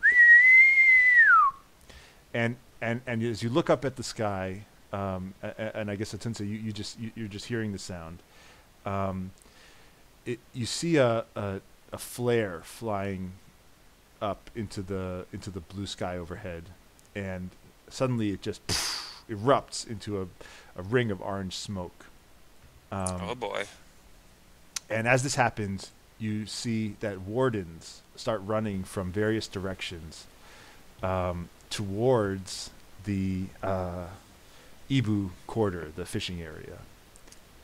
I say, Let's go. okay, good. Yeah. Me too. Should we drop these fetishes off first, though, and then? There are, yeah, well, okay, what do you guys, so you guys have a moment. Oh, man. I'll take them. You want to take them over to the I totem? will take him to the totem and deliver him. And Atunse, I'm ready to run toward the flare. Yeah, I also want to check out that quarter so it works out that way. I'll hand the bag to Thema and then hang on to Okan so we can head out. Meet us in the, what is it? The Ibu. What? Ibu. Meet us in the Ibu after you've placed the, yeah, okay, you know what I want. Gotcha. You get it. So copy that. Themba's already walking away. Yeah, right. Got it. Yeah. I'm like, yeah, okay. See you over there. So Atunse and Okan, as you start moving towards the fishing quarter, you notice that now the residents of the town are starting to scatter. They're running through the marketplace away from Ibu. And in that direction, you see now that a column of smoke has started to rise up into the sky, and it's starting to block out the light of the sun over the city. Got you. A strong wind also kicks up suddenly. It's pushing against you, and Godzilla! It's sort of sweeping through the corridor, carrying kind of screams and cries for help with it. And actually, you see now, and Atunse, you hear a familiar voice. It's Thando, the warden who you had met, the leader of the wardens you had met previously. Mm-hmm. Thando is running towards the shipyard. And she shouts at the two of you. Atunse, Okan, you two, we need your help. Quickly, can you get to the shipyard? They need support there. Yeah, I'm like, you got it. She points in a direction, and you see a road. I'll do the host, John Cena. What does it look like? We're doing, and we'll head in that direction. I can't see. What does that mean? The chaos. So you as you arrive towards the shipyard. So actually, Themba, you're headed towards the totem, and people are now kind of running past you in the streets. Away, you've got your back to the shipyard, so they're just sort of there's a crowd that's kind of gathering and running, towards their homes.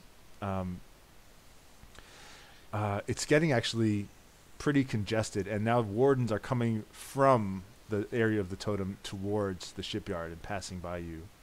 Is there anything you want to do, or are you going to keep heading towards the totem?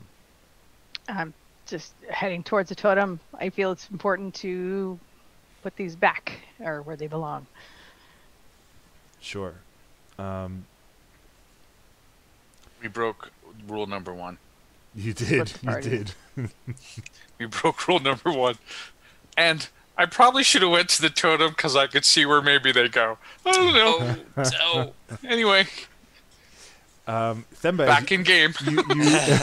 You arrive at the totem. And now you notice that there are placed in various places around that there are these charms and fetishes that are hanging or attached in some way.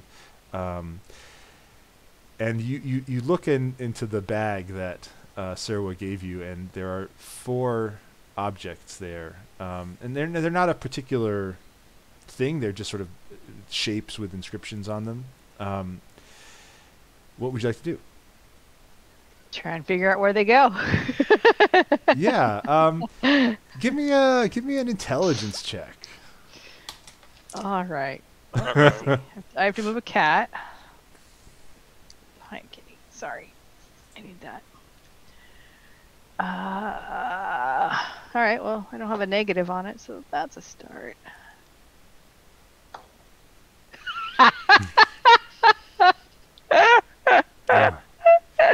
It's either really bad or really good. Oh, crit fail. As you're climbing up the steps to the totem, and sort of trying to look at it and figure out, like, where the heck do I put these things? You trip and stumble and knock over a small idol that's on the ground there. Also, you have no idea where to put the we really split the party the wrong way here. No, it's perfect. It's so perfect. So sorry, guys. It's my bad. I'm like, Atunse, let's go. Atunse and Okan, you make your way to the shipyard where the chaos continues. There are residents just frantically scrambling for safety and knocking into you as they try to get past you to get away from the shipyard. I just want to run in the direction that they're fleeing from. Well, pretty quickly you spot that grappling with an Amru, which is an Amru is it's like a blue-eyed spirit with sort of looks like a person, but is naked and covered in this silvery kind of sheen. And they're carrying a trident also in their hand. They are battling with a tall Ikaki man, a huge well-muscled Ikaki. Ikaki are the fishermen here. This spirit is just battling with this huge man, and the two of them are just going at it. It's this like Herculean fight. The Ikaki man's bluish brown skin is covered in sweat and blood, but he seems to be holding his own. The Amaru actually looks equally battered, and it's almost like they're at this standstill fighting. As you're watching, the Ikaki man kicks the opponent hard in the shin, and the Amaru wrenches in pain. At which point, the Ikaki man grabs the trident from his hand, from the spirit's hand, and just with a huge throw, just hurls it towards the sea. The sea swallows it quickly. But around the spot where it entered the water, a vortex, swirling water starts to form. And a small fishing boat that was close by is actually sucked into this whirlpool. The Amaru is now, he jeers at the Ikaki man. "You foolish mortal, you think throwing my trident will save you." And from the spot where the trident hit the water, 8 more tridents fly up. Derp. The Ikaki man glances around now and sees the two of you, the only people that don't seem to be fleeing at the moment. "Friends, destroy the trident. I will take care of this Amaru. This one is mine."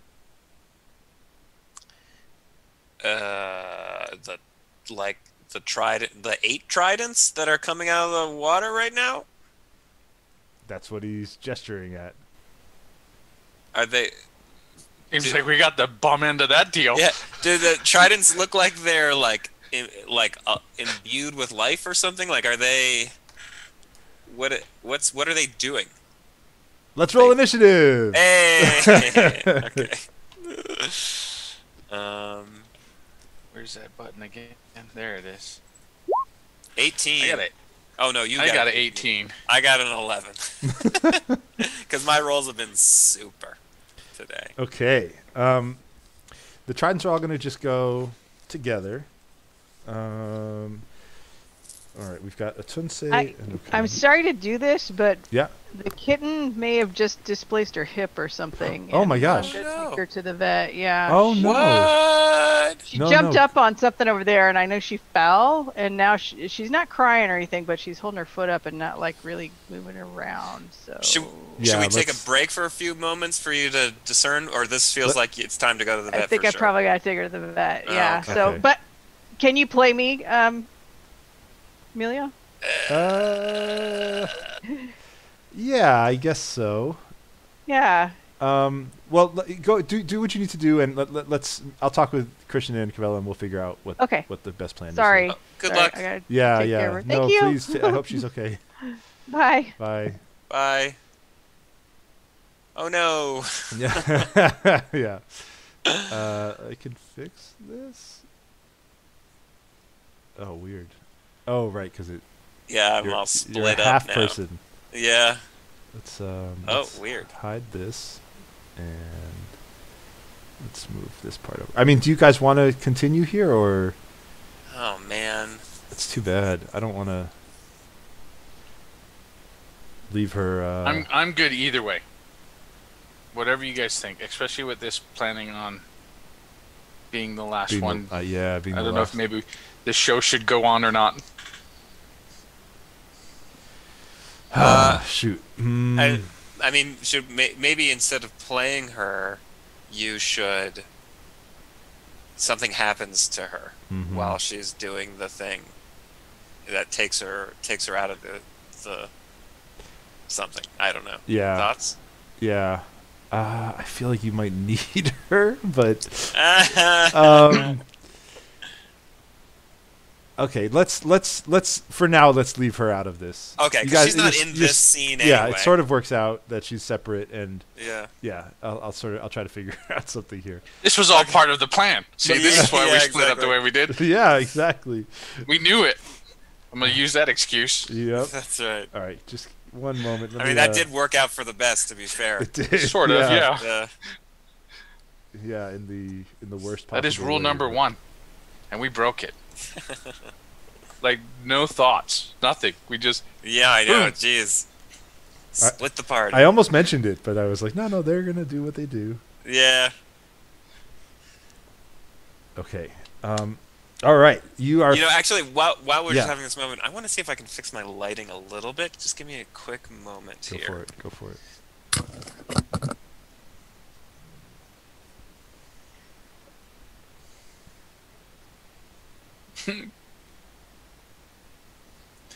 I mean, that's just the way my dude is, though. There's trouble, I head that direction. Yeah, I get I it. didn't even think that I should have went to the totem because I might have had a better chance to fix that. No, I love it. It's just like, it's great.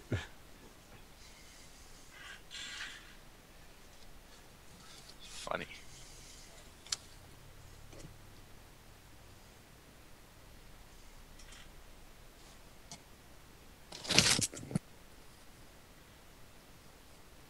I think that this is a bit better. You're dark, but you're not bright. Yeah, I just feel like I was like over bright before, whereas this seems like a little. It's Kavi. No. Awesome. Whereas this seems like it's just Blackout. Yeah, exactly. Kavi. No, that's not for kitties. I've got like the spooky horror story lighting going on. You do a little bit. I don't have good lighting in this room, unfortunately. But I do have a lamp from Tiffany. A lamp from Tiffany? Oh, that's right. I used my desk lamp. Yeah, that's right. My favorite lamp ever. I think this looks better on the stream, this lighting for me, actually. Works for me. Okay. Especially with the cat. Yeah. Okay, cool. I'm back. Yes, okay, so... Okay.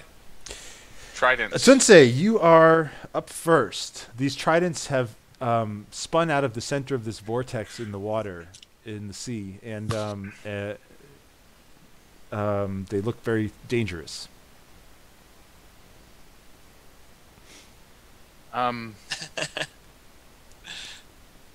Yeah, so can I reach them and swing at them? Or are they still how hovering far over away the water? from us are they? Yeah, so what's you happening here? you will have to wade into the water a bit, but they are close enough to Oh, shore dear. that you could hit them, but you'll be standing in water. How deep? About up to your knees or so. Yeah. Now, I'm not familiar. How does holding actions work in 5th edition? You can hold. You just have to let me know kind of what you're holding for. What are the circumstances? So if you want to hold and wait for a specific thing to happen, just tell me what that thing is. I am going to hold for one of the tridents to try and stab me, in which case I will swing first. Perfect. But I do kind of want to get between Jose and the tridents. I'm not sure what his name is, but I want to get over there so that he doesn't get stabbed while I sit here and watch. Yeah. You haven't got his name yet. Let's go with Jose. His name is Jose. Just for now. And then that way at least I'm protecting him from getting shish kebabbed. Yeah. So do you want to step into the water or stay off on the edge of the water?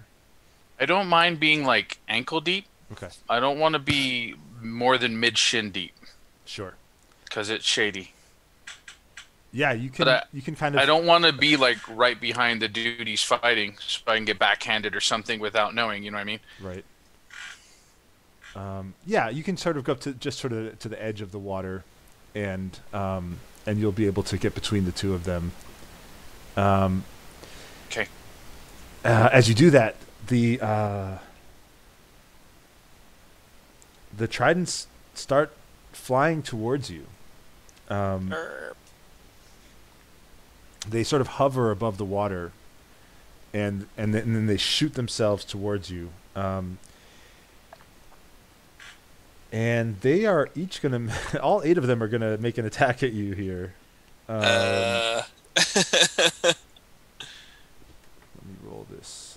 so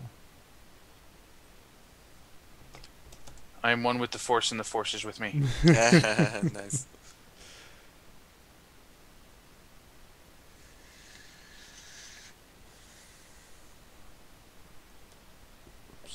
So do I make my swing you'll get your first swing. to hit one? Yeah, on the first one that flies out. Okay, so what do we have here? Say when you're ready. Okay, what's your armor class? 19. 19. Wow, nice. Oh, that new plate. Yeah, jeez. Okay, 1, 2.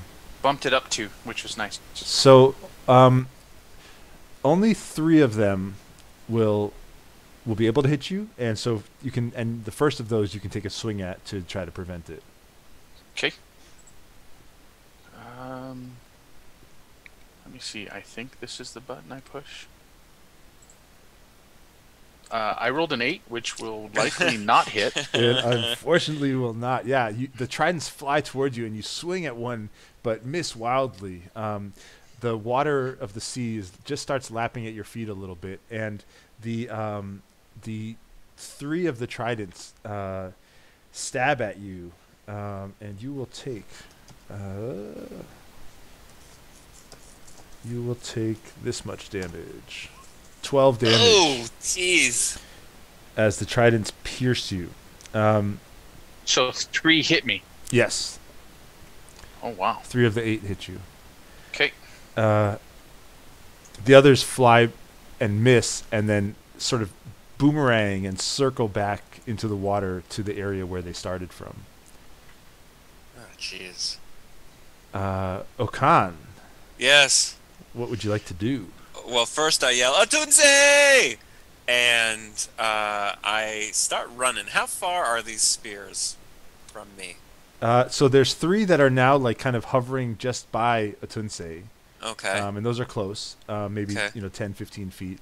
The others have retreated back into the water about 20 feet from the shore. And again, so if you come out to that point, you'll be about knee deep or so. Okay. All right, well, I'm going to go for these ones that are hovering around Atunse. Mm-hmm. And let me just see here. So I'm going to go ahead and... Okay. Yeah, I'm just going to use my spear and just start swinging at the closest one to me. Yeah. Okay. And so my attack is 22. Ooh, yeah, you slash one of them. Yeah, and I'm gonna hit for 7. Okay. And then I'm gonna use my a key point to do Radiant Sunbolt. And I can spend 1 key point to make this special attack, which is the Radiant Sunbolt, twice as a bonus action. So I'm gonna hit with the spear, and then I'm coming around. I'm doing one of those things where it's like, hit with the spear, and then I'm spinning, and I get one leg up in the air, and I'm going to try to hit with that one, and then I'm going to try to hit with the other one as well. Okay, nice. So here we go. Spin, spin, spin. 24, baby. Oh, yeah. For 8 damage. Spin, spin, spin. 15? So hold on a second. Oh, okay. So the first trident drops, or it just vanishes in thin air, and your last attack will go against the next one. Okay, great. And 15? Your kick just glances off the trident. It's made of stern stuff. Wow, geez, these are high AC for these things. Okay, and I sort of land, and I'm a little upset that second kick didn't connect. It's insane. And I prepare myself for. Well, I could, I can use another key point here. Really? I have these key points, and I can use them for bonus actions. Don't use them or lose them, man. Well, I'm not going to lose them if I don't use them, but I am afraid, so I'm going to use another key point, and I've missed with that second kick, and like I said, I was upset about that, so I'm going to do like a backward flip and try to hit with one leg and the second leg as I'm flipping backward. The Guile. What was that move called that Guile did? Yes, exactly. Street Fighter, right? Like, it's not a sonic boom, but you get it. Yeah. All right, here comes one. 20 Oh yeah. for 8 damage. Mm-hmm. And then another 15. Damn it. Yeah, your second hit again glances off, but the Pissed again. trident looks somewhat damaged. Okay. Atunse, you can hear these tridents like kind of hovering near you. There's 2 of them. And there's no spiritual energy to be seen for him? Actually that's a good question. Yeah, I guess so. So these tridents are constructs. So I suppose they would give off some kind of imbued with magic, right? Yeah, some kind of magical energy. Yeah. So yeah, you can probably just make out the outline of these things as well. Daredevil vision. Yes. All right, so we'll see if we can hit one again, Sure. or for the first time. No, I rolled a 14. Man, the greatsword it seems like a little heavy and slow in your hands right now. It's that new armor. Getting used to the new grip. Yeah, exactly. And the new grip, yeah. And the 2 tridents that had previously attacked you are going to make attacks at you again. Let's do I'll do this on my end.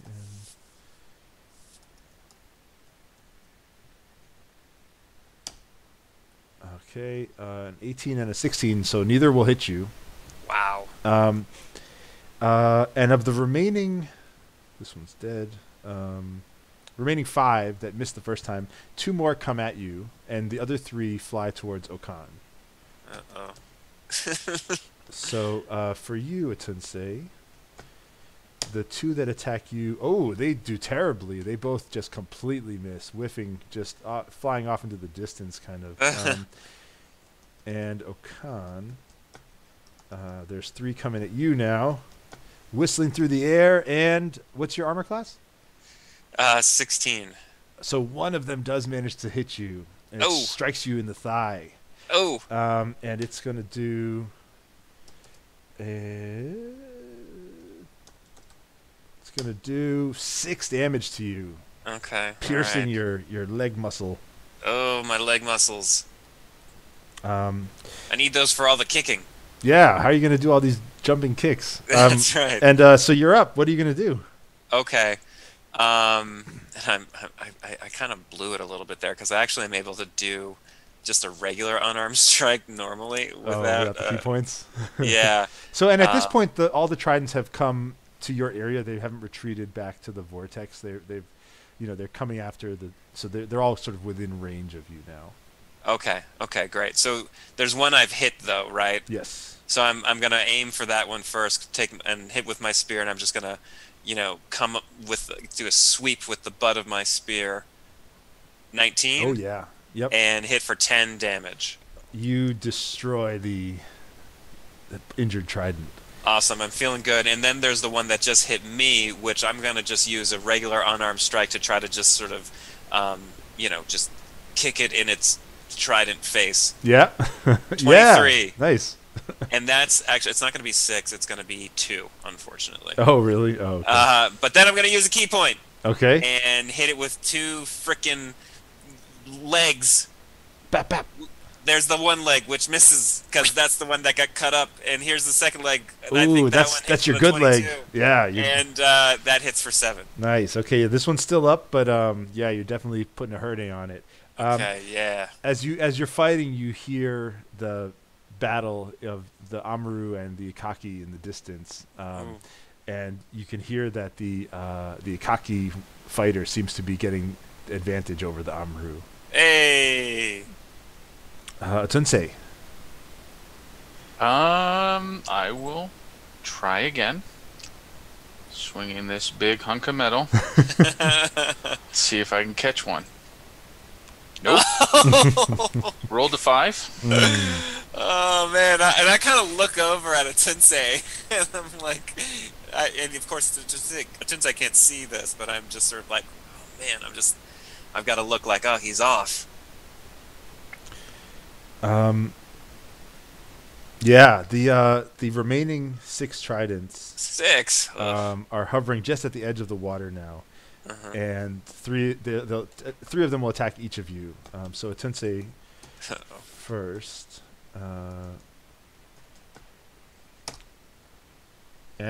So two of them roll 20s. Damn. And that is going to hit you for 10 more points of damage. No. They stab into you. The third one misses wide and slams into the ground at the shore, and it gets stuck there, quivering, and it actually seems to lose its life. It's sort of just stuck there like a regular trident. It doesn't seem to be moving the way the others are. Okay. Are you still conscious? Oh yeah. Okay. Yeah. Wow. Three of the tridents fly at you, Okan,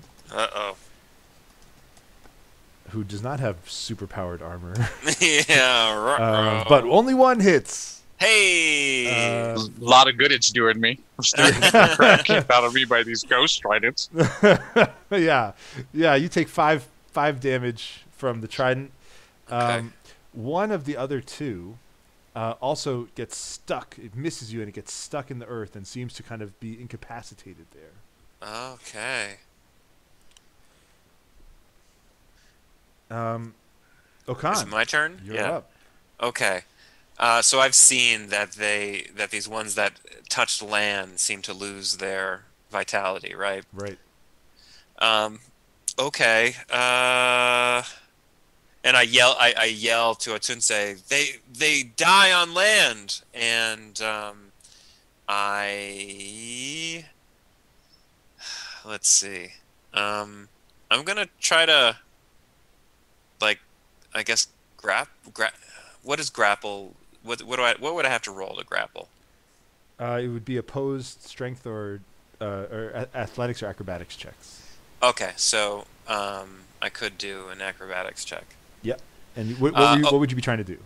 I want to try to grab one and run to shore and I want to try to grab two, run to shore and just slam them into the earth. So you can definitely grab one with an action. Okay. If you use like a key point and do whatever. I don't know if you have a way to grab a second one or not. I'm out of key points, so I will Okay. grab one. Yeah. Acrobatics? Yeah, give me acrobatics check. And Okay, so I see this. I just jump up at this one and roll a 24. Ooh, okay. Let's see. I don't think this thing can match that, but no, definitely not. Yeah. So yeah, you easily grab one. I grab one, and to be clear, it's one that I haven't done damage to. Sure. And I grab it, and I run to shore. You're inshore. Yeah, you're sort of just at the edge of the shore now.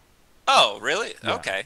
All right. Well, then I grab it and I turn and I throw it into the dirt. Yeah. You really have gotten the handle on this thing. It struggled against you, but it had nothing. Yeah. You're a wrestler by trade. I mean, That's right. What's a trident gonna do? Yeah. It doesn't even have wrists. That's right. It doesn't have other things needed for wrestling. Yeah. Ankles. It doesn't even have It ankles. doesn't even have thumbs. And you turn and you jam it into the earth behind you. Yes. And it quivers and then stops moving. Yes. Atsunse, there are only 3 tridents in front of you now. And the ones that have been jammed into the ground, you don't see their light anymore. Okay. Well, whether it kills me or not, I'm bound to determine to hit one of these things. So I am going to swing again. Oh no! Get it? Yeah! There it is. Yeah, you tell me about this. I feel like you've earned a little narration. This is just more frustration, right? So it's just like, when you're at the end of a fight and you're just swinging wildly. So we'll go more luck than skill on this one. There you go. Oh man! A little more luck than grace. Flail at this thing. And yeah, give me a damage roll there. Is this? You can just click on the word greatsword under the 22. Yeah. Oh, nice. Nice. Were you hitting the one that was already damaged, or just one of the other non-damaged ones? I didn't know there was one damaged. So you have it annotated some way, and I hit the one right in front of me in the middle of the 3. Let's do this. Actually, roll me a d4. Yeah, because you're swinging wildly, right? So D4 would make sense. Yeah. Okay. Yeah. So you hit one of the undamaged ones, and you hack into it real good. The remaining 3 tridents, 2 of them go after Atunse, and both miss. One of them, again, plunging itself into the earth behind you. The other managing to pull up and circle back to the water. And then one that goes after you, Okan, and also misses, but doesn't end up in the dirt. And it's your turn. Oh, and you're frozen, I think, Christian. Yeah, he's not moving on my screen either. We are just dropping players here. Batting 1,000. You're gonna have to take this one to the end by yourself, there, Cavello. Oh, here he is. Okay. There he is. He's coming back. Sorry, internet's so bad. Okay, I'm gonna do the same move here. I'm gonna grab the one that just took an aim at me, and I'm gonna try to cram this thing into the earth. So I'm acrobatics roll 25. Ooh, wow, man, what is your dexterity? My dex is 18. Nice. Well, it's gonna try to resist you, and it has no chance. And that's right. You shove this one into the earth. I'm just collecting tridents here, baby. 2 remain, Atunse. Well, now that I hit one and I have control of myself, I'm going to fight like normal and hit the next one. Okay. 13. Oh, unfortunately, your great sword just glances off of this. Yes. But it's not a 5. Yeah. So, And baby steps. So of the two left, one is going to attack each of you. So Atunse, it's a 7 that misses, and Okan is a 10 that misses you too, right? Yes. All right. You can hear also that the Ikaki fighter seems to be really about to win the fight with the Amaru. This is great. We're just very well synced for coincidental reasons. What do you want to do, Okan? You know what I'm going to do.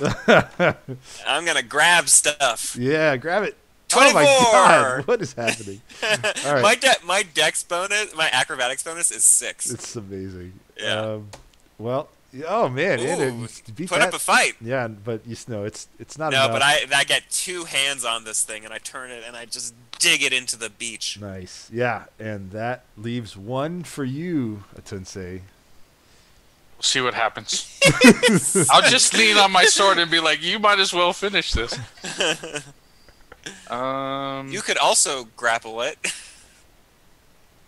Nope, that won't work out the same. That is not Atunse's style, baby. A negative. I rolled a 10. Oof. Yeah, this is tough. Your swing just whips through the air. The trident sort of dances back and then moves forward again. Yeah. And then it tries to stab you. With a 5. 40. Double damage kills me. Yes. Nope, it's going to miss. And Okan, this is your last chance to do some wrestling. This is Okan's time to ancestral rest. Some wrestling. 10! Oh no! Well, it's still, it has. You have a chance, so Let's it's see. gonna. Yes! Yes! Winner! Oh my goodness, amazing! I sort of I reach up for it. It's actually just sort of like barely within reach, and so I'm sort of like extending myself to do it. Which if you're a wrestler, as I know much about doing that, Your history you don't want to break your center of gravity. But I've done it anyway. I took a gamble. I was too excited, and I won out. And I'm not even gonna look I'm not even gonna turn. I'm just gonna look behind me and do sort of like a throw move, and it's gonna land just perfectly in the sand. Yeah, and actually, as you grab it, it just for a moment lifts you off the ground. As it fights against you, but then you just whoosh, just plunge it back behind you. That's right. And almost at that same moment, as now you see these 6 tridents in the sand behind you, you turn and you see that the Ikaki fighter has won and defeated the Amru, and the Amru just sort of vanishes into thin air. Ooh. The vortex that formed in the water starts to just sort of shrink and become smaller, and then oozes this thick foam out of it. And underwater, there is this explosion that sends this burst of water up into the air. Oh. And as this happens, emerging from under the water is a huge hippo with silvery skin and long spiny fins. And it's wearing a wooden headdress. It comes right from the center of the vortex, and it charges through the water towards the two of you. Yeah, I ready my spear because I don't know what's happening here. Well, now I have a real opponent to fight. Maybe I'll do better now. Yeah. You're just not used to using your weapon against a weapon. Whatever that was. The hippo. Let me just get this initiative in.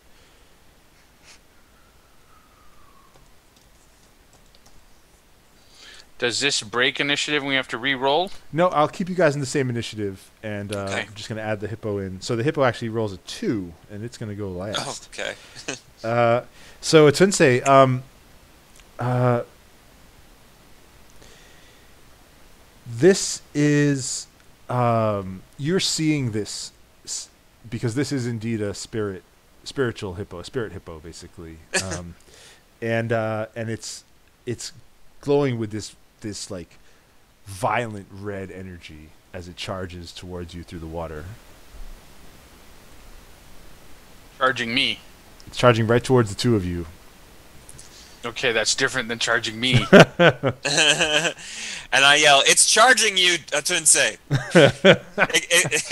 it seems its trajectory is right at you.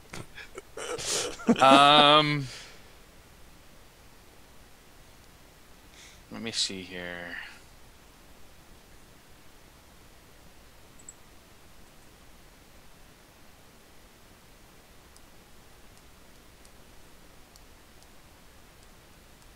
I am going to kind of roll to the side so I'm not getting like trampled. Sure. And swing my sword. Yeah, as it charges up towards you, give me a dex check at advantage. Huh. Let me see here. You hit the dex, right? Or do you hit the saving throw? Just the dex. 20. Hey. Nice. Yeah, you easily managed to roll out of the way, and then let's see that attack. 1. You stole my 20 from me. Fail.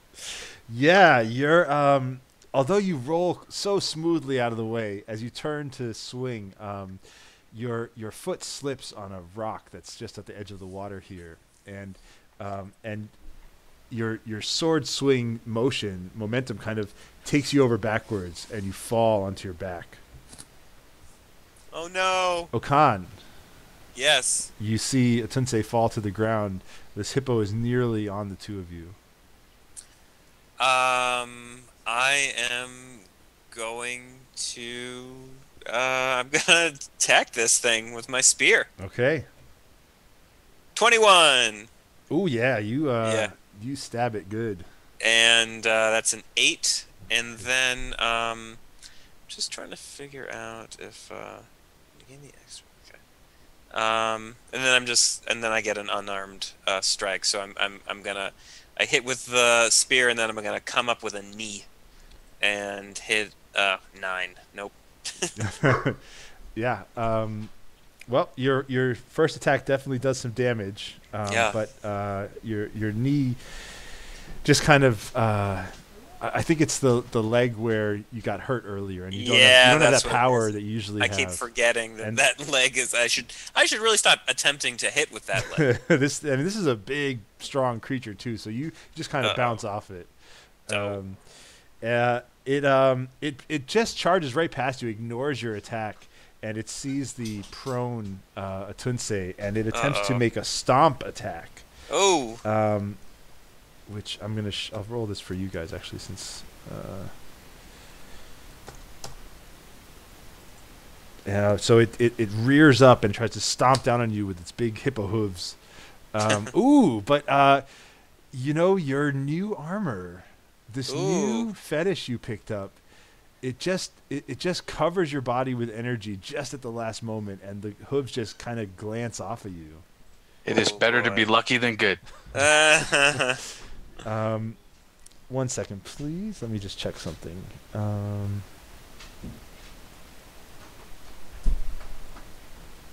Okay, yeah. Tunsei, it's your turn. Well, I will use my move to get up so that I don't get stomped on again. And pray I don't slip and swing at it with my sword. Go, go, go. 18. Yes, hey. There we go. Yeah, you are hacking at this thing. And I get to re-roll that 2 with the ability that I have. Go for it. How do we do that? Just re-roll it. Roll a 6. Yeah, roll a d6. Let me make sure I'm reading that right. Sorry. Yeah. There you go. Roll d6. Oh, nice. Oh, so that's going to be 9 instead. Very nice. Yeah. You come to your feet and just swing at the neck of the hippo, but it's got this headdress on, and it's also got sort of very thick, tough skin. But you do manage to do some damage. Okan, the hippo is now on the shore, facing off against Atunse. And Atunse is like facing right up against it. He looks pretty heroic. Am I like behind it now? Mm-hmm. Oh, I am. Yeah, it's giving you a big dose of hippo butt. Yeah, big target. Well, if that's the case, can I attack this thing with advantage?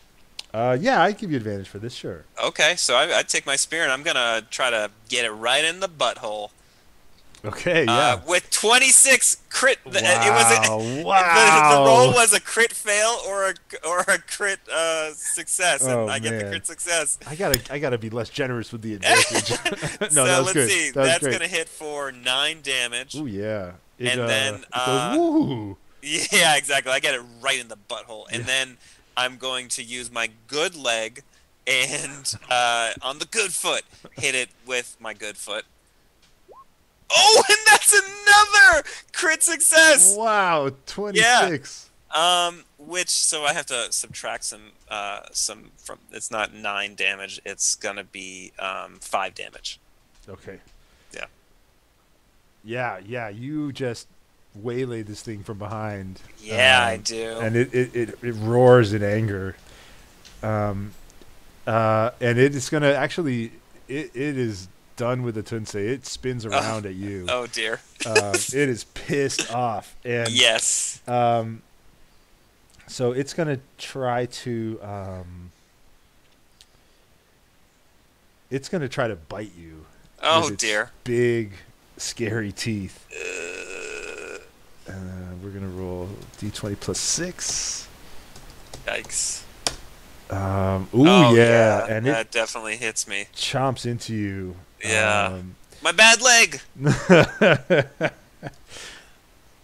2d6 plus 4 damage. Oh no, I think I might get knocked unconscious here. This is a lot of damage. Oh, It's and I a go lot down. of damage. I go down. It bites into you hard. Yeah. And you feel yourself right. just passing out. Right. I hit the sand. Sensei, you feel the vibration as Okan hits the ground hard. Oof. But now you've got the hippo's butt in front of you. What would you like to do?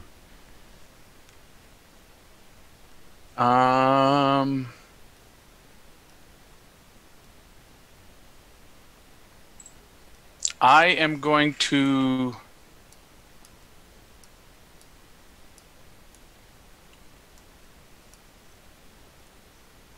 How wounded does this thing look?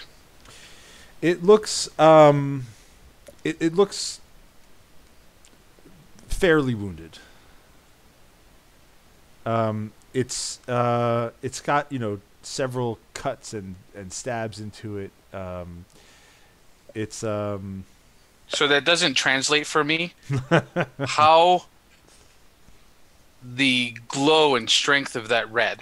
Yeah. Is that so diminished? Is it just as strong? What you're seeing is that the red glow is bigger and angrier than it even was when you first saw it, but that it's missing in places, and you can judge that it's probably almost half of the shape of the hippo is missing its glow now. I am going to roll around to Okan and lay on hands and heal him for 15. Very nice. Wow. I come back like... Nice, yeah. And actually that makes it your turn, Okan. Okay. Boy, 15.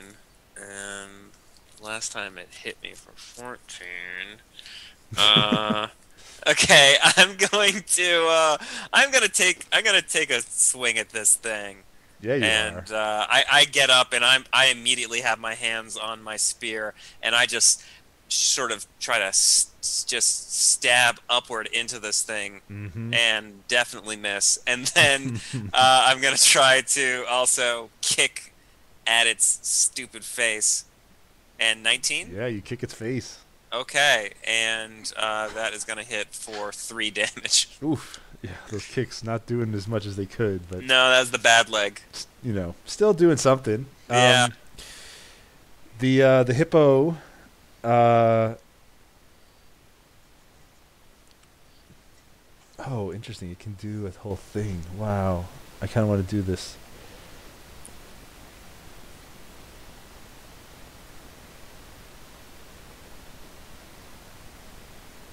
Oh man, this is probably this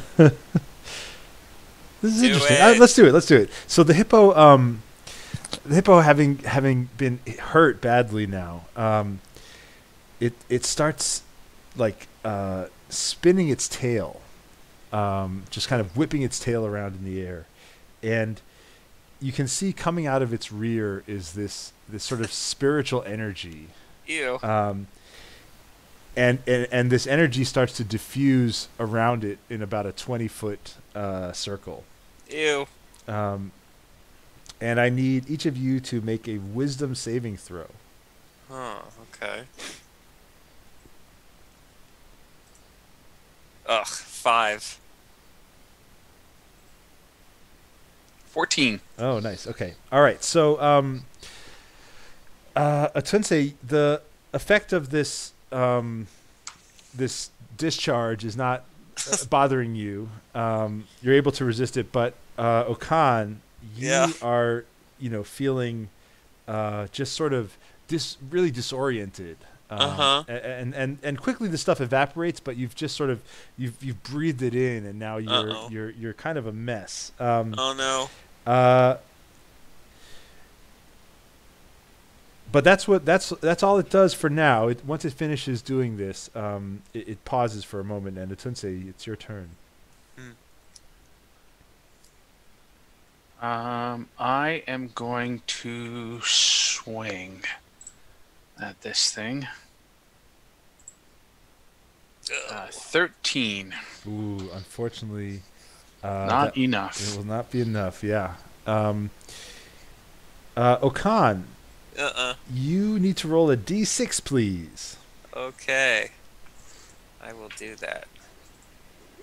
2. All right. So, you're still able to, you grip your spear and you remember its weight and the way it feels, and you're like, I can still fight. Okay. But all you're going to be able to do is an action. You'll get no bonus actions on this turn. Okay. Well, I'm going to stab at this thing. 12. Damn it. And the hippo, your blows just glance off this pachyderm. Man. Okay. And it tries to slam you. Okay. It just tries to just bash you with its huge head. Okay. /R D20 plus 6. It's a critical hit. What does it mean? What does it mean? Well, it's rolling double damage dice, so God. It's rolling 2d8 plus 4. Oh my God. 4, only 7. Wow, I'm still in it. Yeah. Whew. Whew. Oh man, amazing. And Twinsay, you're up. We are a sad lot, my friend. We can do it. We can do it. Let me see. Don't you have powers? Use some powers.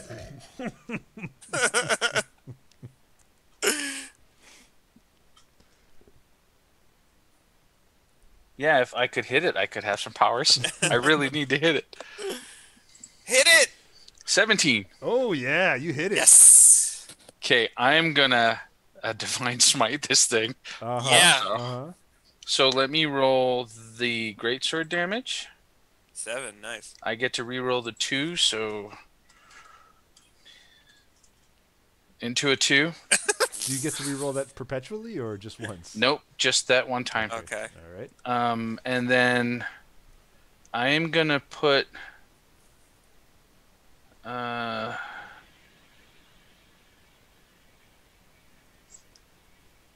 2 charges in to get the 3d8. Nice. Because it looks like I get 1 for 2d8, and then if I add another one, I get a d8 to it. Nice. So roll 3d8. Oh. Or 14. Oh, you doubled it. No, I did 7 plus 7 is 14 total damage. Oh, yes. nice. So the hippo I see. is looking battered and badly hurt. Okan, you think you can finish this thing off?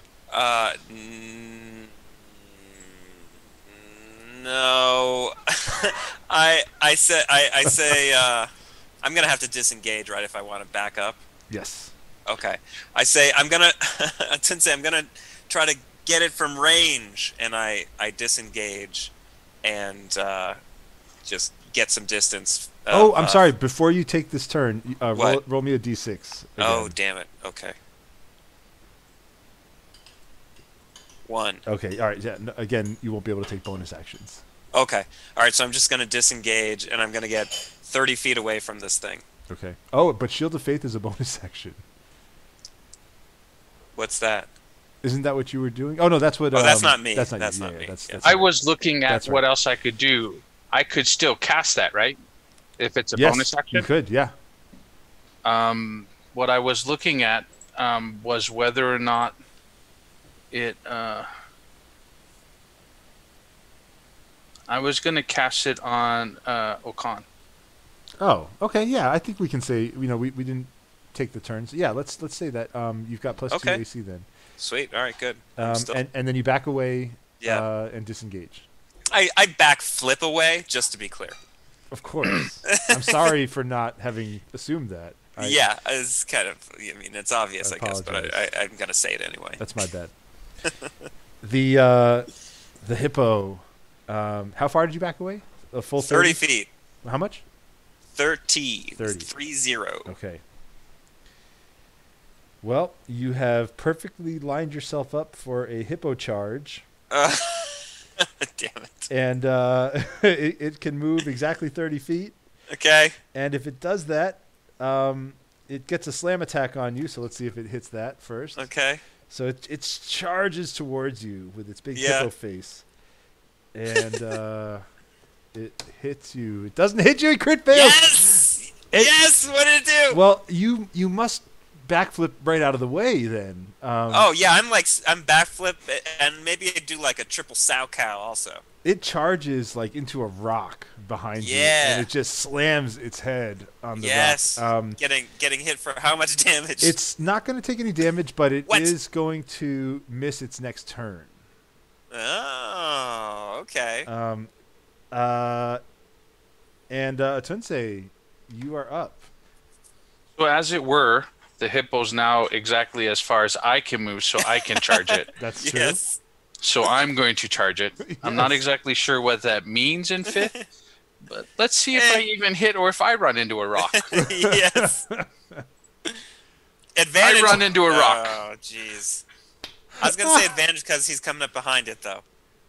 Yeah, I'd give you advantage, but still, it's pretty bad. Yeah, still not great. It's not a crit fail, at least. Yeah, right. You won't hit the rock, but you don't even make it to the hippo. You just like there's like sand and dirt, and you're just like sort of trying to run through it, and you don't quite get there. Oh boy. Yeah. Is there anything else about charge? I'm just checking charge. No, okay, yeah, nothing wrong with it. Okay, Okan, you're closer to this thing though. You don't have to charge it. I had a different strategy, but now that it's kind of dazed, I'm gonna just hit it with. I'm just gonna come at it with my spear. Well, roll me that d6 though first. Okay. Whoops, that was not what I meant to roll. Okay, no bonus actions again. No. That was a D1. That wasn't it. It was a D1. 2. Okay, no bonus actions. Okay. All right. Well, I'm still jumping up and I'm coming down with my spear at advantage. I'm assuming. Yep.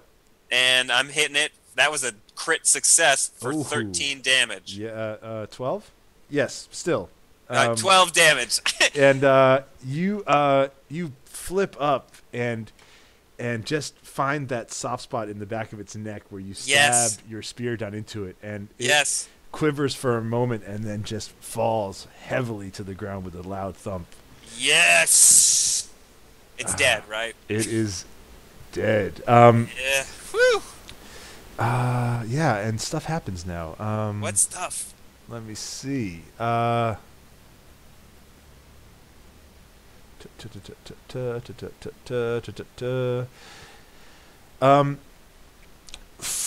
Just sort of falling off of the hippo's ankle is this. It was wearing it like an ankle bracelet almost, but it's this antique necklace that's made of this rare painted wood, and it's inscribed with spiritual markings of some Akini family. It looks quite valuable. Oh.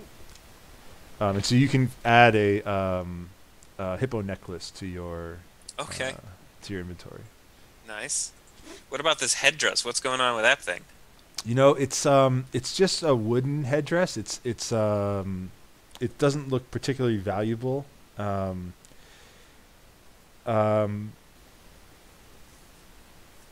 It's related to sort of its position as a spiritual creature.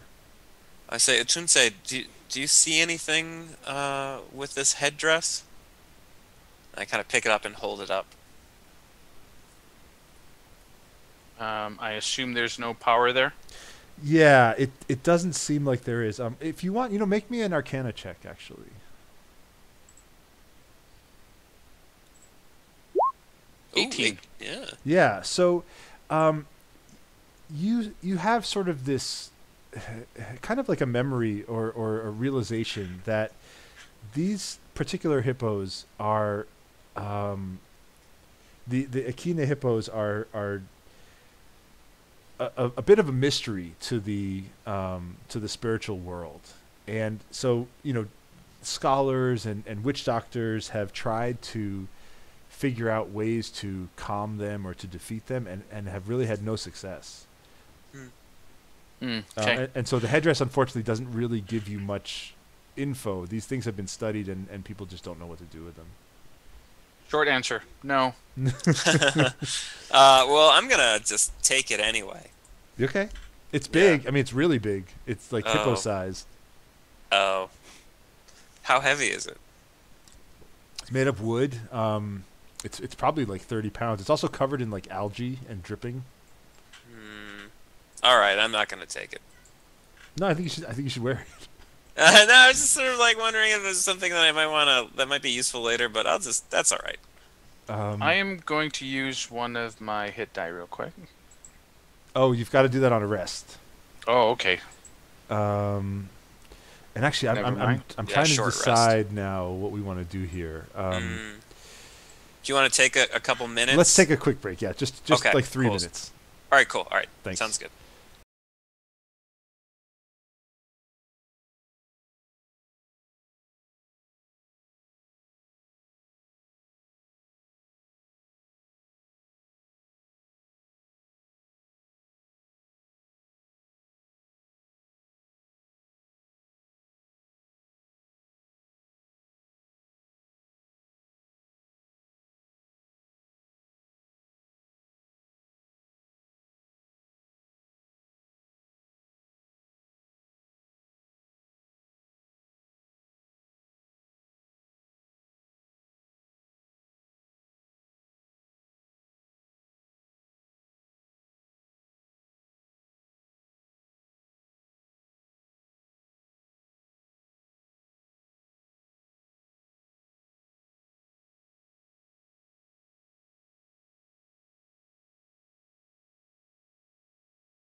Oh, good. I didn't break everything. We're back. All right. So you guys have just defeated the flying tridents and this spiritual hippo, this massive creature, this beast that attacked you on the shore. I feel kind of battle hardened right now. What do you guys? Yeah. What are you guys up to? What are you feeling? What are you thinking? What do you say? Where was everybody else? Yeah, where were the rest of the wardens? Mm-hmm. They were all running this way, and there was a fisherman and us two fighting. Well, they said that we should run this way, whereas I think they were running in a different direction. Yeah, actually, that's what Thembo said to us. She sent us over here, and she went in a different direction. In this sort of harbor area that you guys have come to, where the shipyard is, there are several other buildings and a big dock that has these walkways that lead out to huts that stand over the water. And you know, as you have a moment now to look up, you can see that similar to what you've been doing, there have been other Amru, other animals that have attacked other places, and the wardens have been fighting them off. And you know, in some cases they're just sort of finishing up a fight in one area, but it looks like they've managed to fight back all these things that came out from the sea. Okay.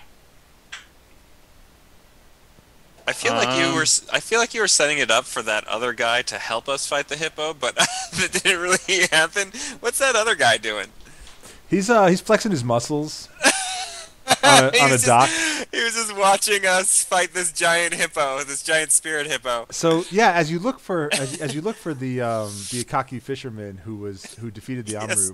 Amru, Who seemed to be coincidentally finishing his fight as we were finishing our first fight, but then just kind of hung back for the second fight. he's actually you spot him now near the entrance to a building just offshore, or just on the shore, just back from the shore, standing with a couple children, and it looks like he has just finished fighting something over there. He's like breathing heavily and sweating. All right. Go look to see if anyone else is in the middle of fighting and help finish off whatever, to help wrap this up. Yeah. At this point, it looks like the fighting is finishing. The sounds of combat are starting to die down. But running up to you now, along the shore, is a young boy. And he's holding a small wooden toy in his hands. And he's crying, and he comes up to you, and he says, My toy was broken. The monsters broke my toy. Can you help me? Is there any...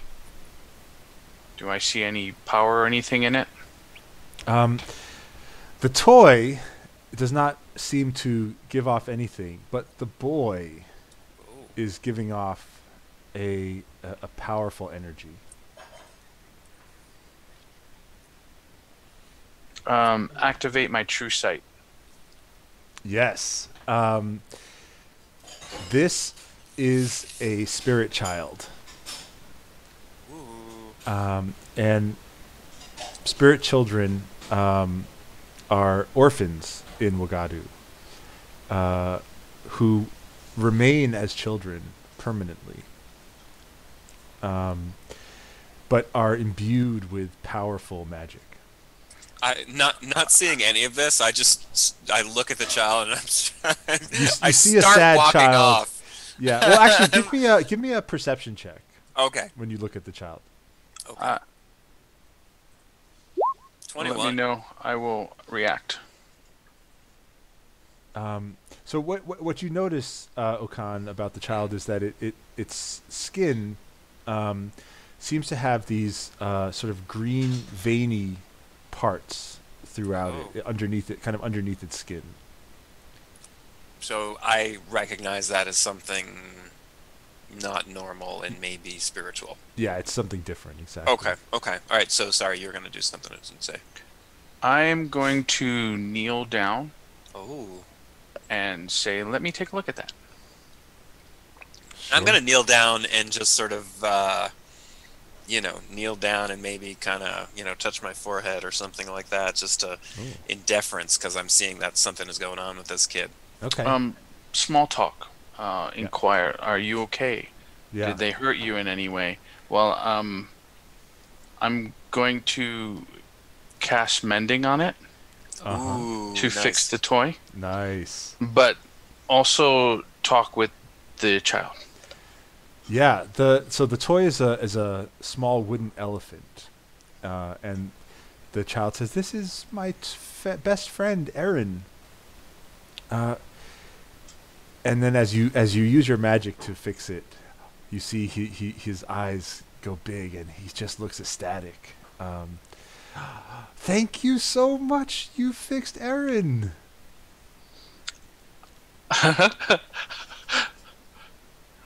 Obviously, I won't have his childlike excitement, but I will try to be excited for him also.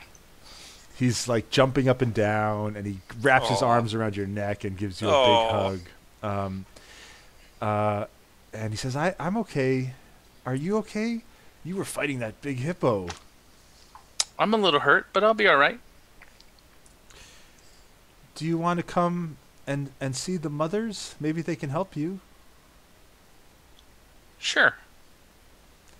He And I'm just like nodding vigorously, yes. he takes your hand in his small little hand, and he starts leading you towards the building where the Kaki fisherman was standing with the two children. And as you get closer, there's a sign out front that says orphanage. And there are two women now who step outside. Lost it. They are clearly of Asaman lineage, Okan. You can see that. The Asaman are a people who are imbued with elemental magic. And so they take on the attributes of one of the four elements. And these two women are clearly water Asaman. Okay. As you come closer to them, they greet you. And they sort of, kindly take the child from you. Come in, Saiku. Are you all right?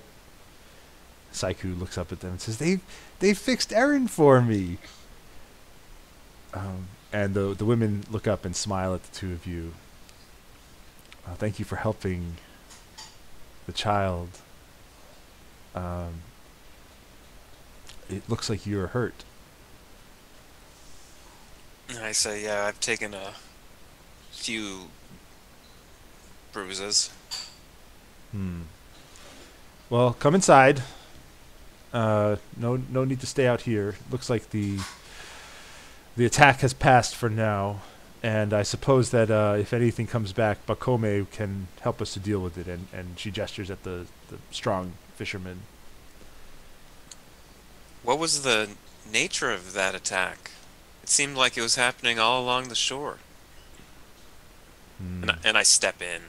Yeah. Inside, you can see a small courtyard where children are playing. It's not the nicest conditions. It's a bit run down, but it looks at least comfortable. The women they offer you a seat and they say,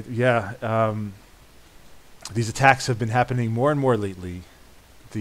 Whether it's creatures from the sea or cruel spirits, ever since the totem has been attacked, we are not protected here.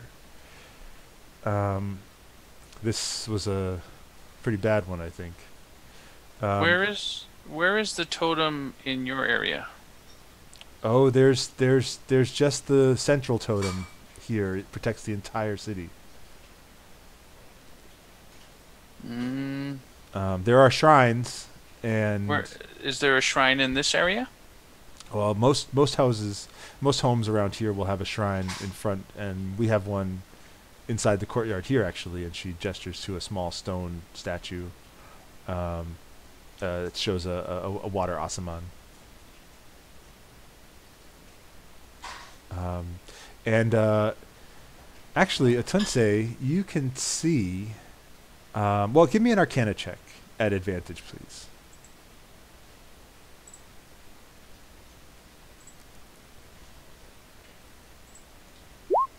Uh, 12. So you can perceive the energy of this shrine is still strong, and it's connected back.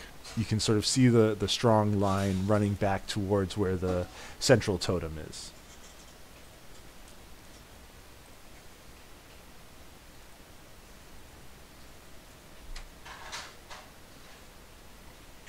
Okay.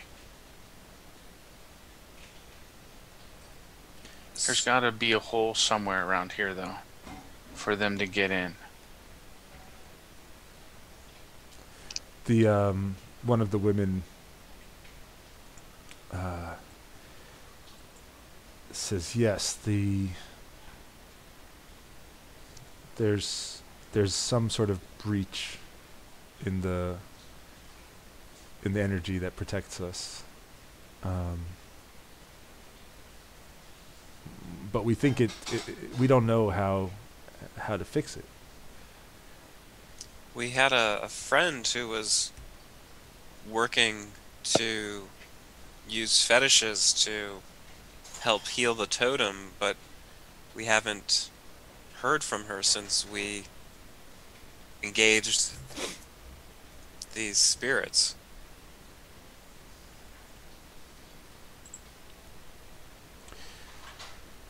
They nod. Well, yeah, we don't know much about how these protection totems work.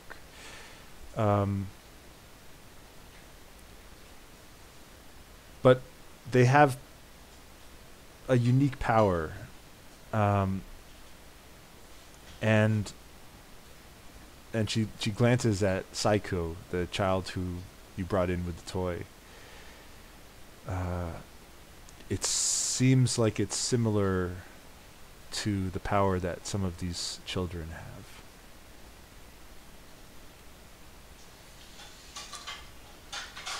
I turn to Saiku and I say, what I mean, would I refer to? I mean, how would I refer to? I wouldn't refer to it. The spirit as like wise Saiku, right? Because they're still childlike. Yeah, I think they're. Yeah, you can just treat them like a child, probably. Okay, Saiku, do you see what's happening with our protection here?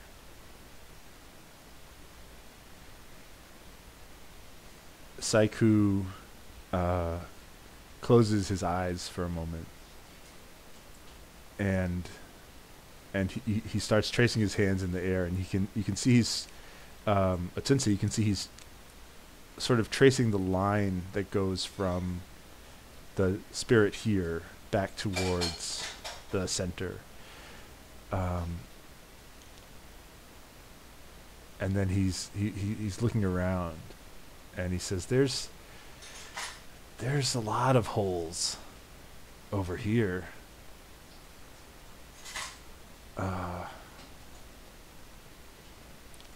Something must have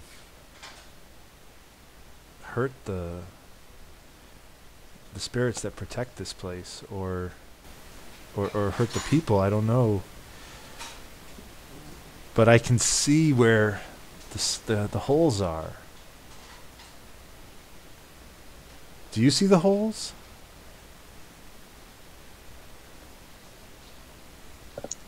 I turn to Atunse. Yeah, and I can see them. It's not as easy as you can see them, but I can see them. I think we have to fix them at the big totem. they've lost their connection.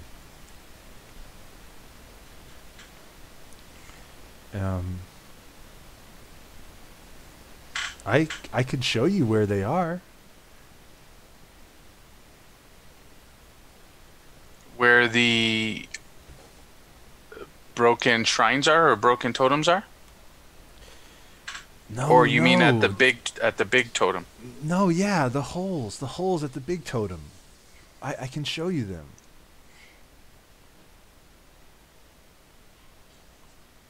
Yeah, if the ladies don't mind you coming with us for a short excursion.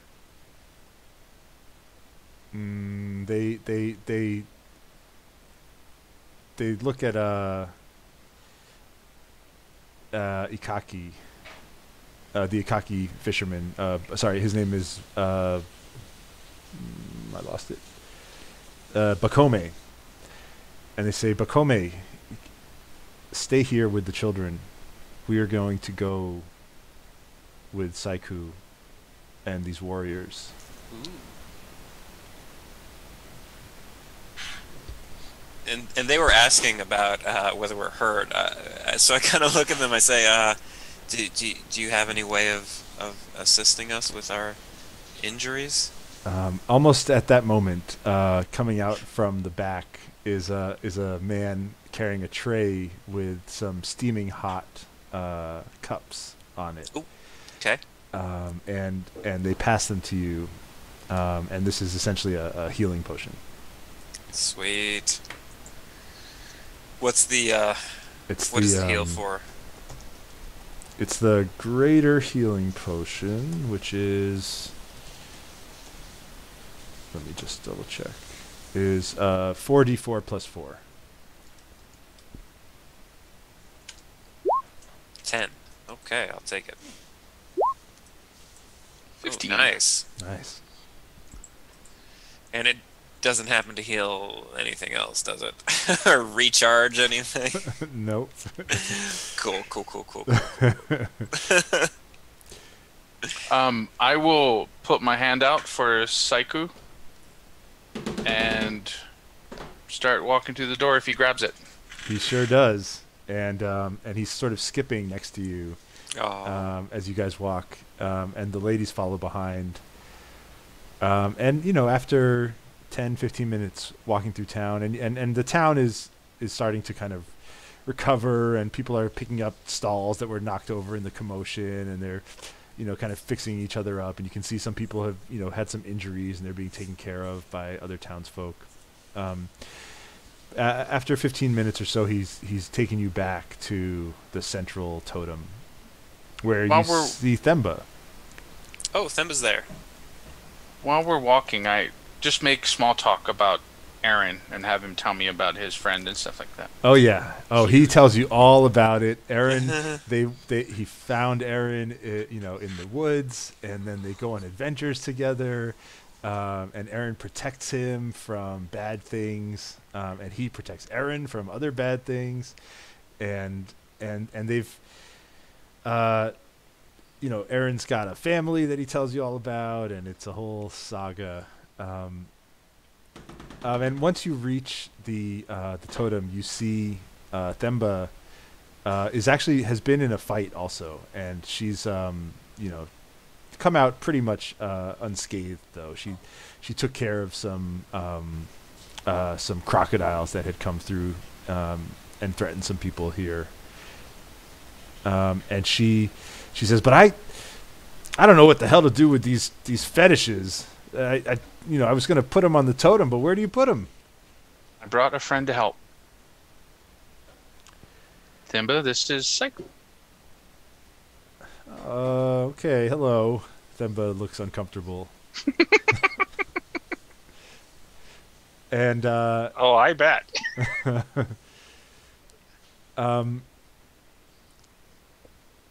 Saiku leads you up towards the totem and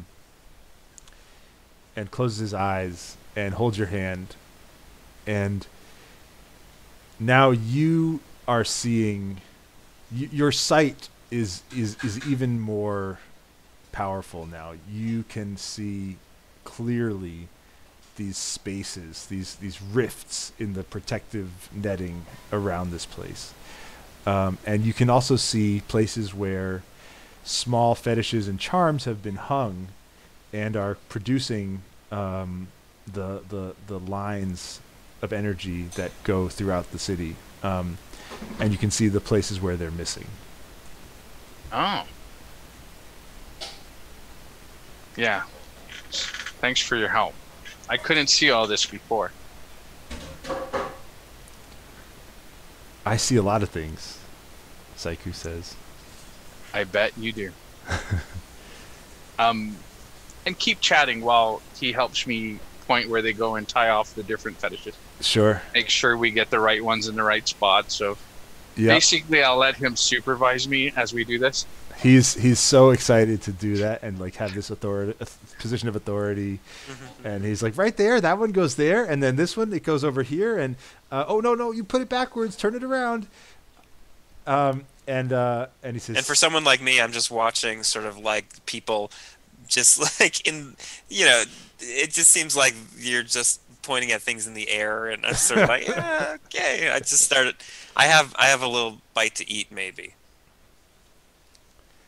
Yeah, there's actually a cart with some salted fish nearby, and it smells delicious. Yeah, I while they're doing that, I'm like, how much for the fish? That'll be 2 kissy pennies. Kissy pennies. That sounds like the minimum amount of currency, the lowest denomination. 2 silver. Silver. That's unbelievable. Okay, well, but do you see what they have to go through to get fish? I mean, this isn't just like a line in the water. I feel like well, all right. I guess I don't. These guys didn't see me and might want to give. They wouldn't think to give me a free meal, but yeah. Okay. You go like and any discount, and the guy's like, no. Who are you? Yeah, I know. Okay, cool. So I eat the shit out of that fish. Yeah. 2 silver fish. It's good. It's real good. I better be. After maybe 10 minutes with Saiku, you're able to replace all of the charms, and as you place the last fetish in its spot, Atunse, only you will hear this sort of like almost like the sound of a bell tolling once, and then the energy shield that is covering this place blinks and is just fully engulfing the city now. Those gaps, those tears are gone. I'll climb down the ladder and pick him up, the Saiku, and say, you know what, buddy, you just saved the city. Oh. I did? You did. How'd I do that? Well, you put the net back together. Oh, like the holes? I filled the holes. All the holes are full. Close your eyes. Take a look. Whoa, that's pretty. Also, I just love that sentence. Close your eyes, take a look. That's good. Yeah, that is good. Oh man, that is really pretty. That was fun. I agree. You want to play with Aaron? Sure. What are we going to play? Aaron likes to play Chase the Rabbit. Oh, I'm not anywhere near as fast as you or Aaron. But Come yeah, on, okay. chase me! And Let's try it. He starts running kind of around the stalls in the town and Cute. like laughing and like ducking behind stuff and waiting for you to catch up. I will play. And as you do that, the 2 women who came with you from the orphanage are sort of nodding approvingly, and they come over to Okan and they say, this isn't our. I don't know if what they did helped, but it feels different. I guess we'll have to wait and see if the city is protected now. And I say, well, I trust Atunse's vision, and if he can see if he says that the protection has been restored, then I think you can rest easy. I hope so. They wave down one of the wardens nearby, and they explain what happened and that the totem has been protected. And the warden looks sort of surprised and rushes back over to like the city hall building.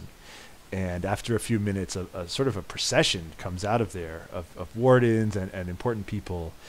And at the head of that procession is I got to get the name, is Toye, the leader who you had met previously. Toye sort of starts speaking loudly to the folks that are around. Citizens of Illidan, it seems that our new friends, the Fallen who came to us from the Daru, have done us a great service. They have repaired the totem and repaired the protection around this city. It's amazing that they've only been here a short time and they've already done so much for us. And we thank them. And we thank the ancestors. Now, I know many of you have had a hard day, hard weeks, in fact, dealing with these attacks. And so I am declaring tomorrow a day of rest in the city. And tonight, I want music and dance throughout the streets, and good food and drink everywhere. Now let us celebrate! And he raises his hands in the air, and the people of the town applaud and cheer, and almost immediately a party breaks out. They're going to say, and almost immediately a spirit descends, raging with vengeance. Psych! Yeah, exactly. Godzilla! Like goo. At some point in the revelry, someone in the crowd just starts shouting, "To the Fallen! To the Fallen!" And the crowd picks up this cheer, and they're all raising their drinks in the air. To the Fallen! And they all sort of, look in your direction and honor you.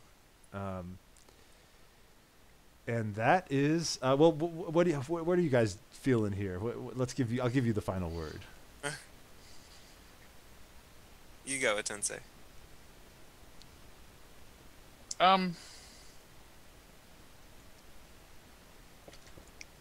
When they say the Fallen, I will shout, and Saiku, while I point to him on my shoulder. Oh, cute. Nice. Because it certainly wouldn't have worked as good as it did without him. I feel pretty good about, that we were able to do this, on day 2 in Illidan. And so I'm pretty swept up in the celebrations, and I'm just like dancing and like, I don't know, is there any attraction there between Okan and maybe what's her name? Siwu? No. No. How about Thembo? What is she around? How's that going? Oh, Thando? Thando, yeah. Yeah, sure. Let's roll me a charisma check. Okay, let's see if she's picking up what I'm putting down. Yeah. Okay. I mean, charisma, straight charisma, or I guess it doesn't really straight matter. Charisma. Okay. 12?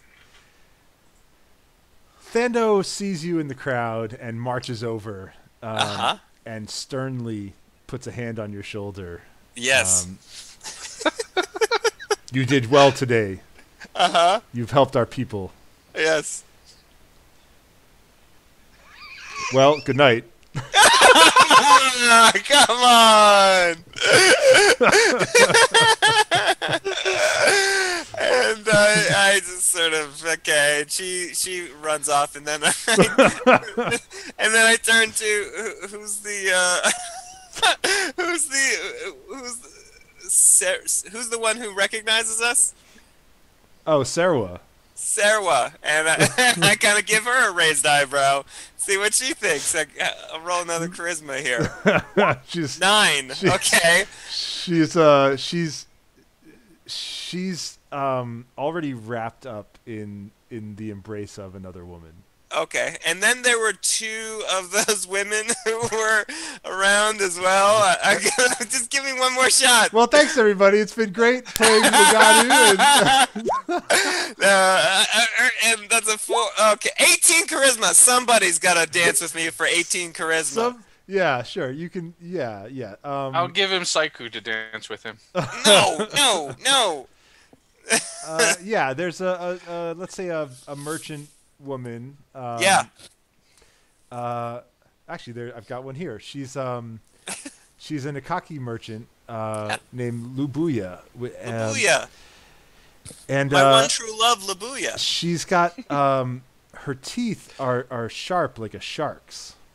Okay.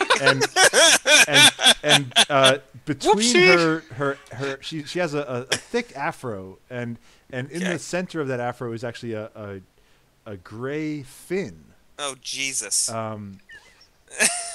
But she's drinking a big glass of this bubbly wine. Out of this big blue shell. Yeah. And, all right. Okay. And she sees you looking for a dance partner, and she finishes the rest of her drink, and grins at you with her shark teeth, and steps into the circle and starts dancing. Okay, it's one of those things where, like, from across the room, I didn't see all that stuff, and she gets closer and starts dancing, and I at first I'm sort of taken aback, but then I'm just like, this person wants to dance with me, and I'm looking for a dance partner, and so I'm like, let's do this thing. Yeah. And so, does she offer me any wine? I mean, come on. She finished her wine, but she'll dance the night away with you. Okay, I mean, I guess it would have been nice to have had some wine, but she points at the place where she got the wine. Oh, good. And it's loud because of the music. So I say, and so I do one of these where it's sort of like, and then I go get it, and then I come back, and then I give her some, and then we dance the night away. You dance the night away. Yes. It actually, this is a line from the book. Her shark grin is both friendly and unsettling. Which, as I'm drinking, like, I start getting more and more into that. Yeah. Just smooths those features out a little bit. I mean, no, I'm getting into the unsettling part of it. Yeah. I'm into it. It's becoming good. So you dance the night away, and Atunse hangs with Saiku, I think, and maybe the women from the orphanage, and yeah, I know they're like immediately, of course, attracted to Atunse. Yeah. Whereas I'm just like trying to get some attention. Yeah. Well, you didn't hang out with the kids. You don't get that kind of love. But not like father material. Well, I also have a 17 charisma. I mean. Atunse, yeah. Oh wow! Atunse is also just a total dilf. The crowd celebrates throughout the night and into the morning, and it's really beautiful. There's wonderful music and food passing around, and dancing and singing, and in the morning, the town feels safe and protected, and the three of you have really done a good service to Illidan. And that's where we'll stop. The end. Woody woo. Woo. Good job, you guys. Man, we did not die. I wish we didn't die. And we very nearly died. It was close. Yeah. Yeah. But that's what makes it good.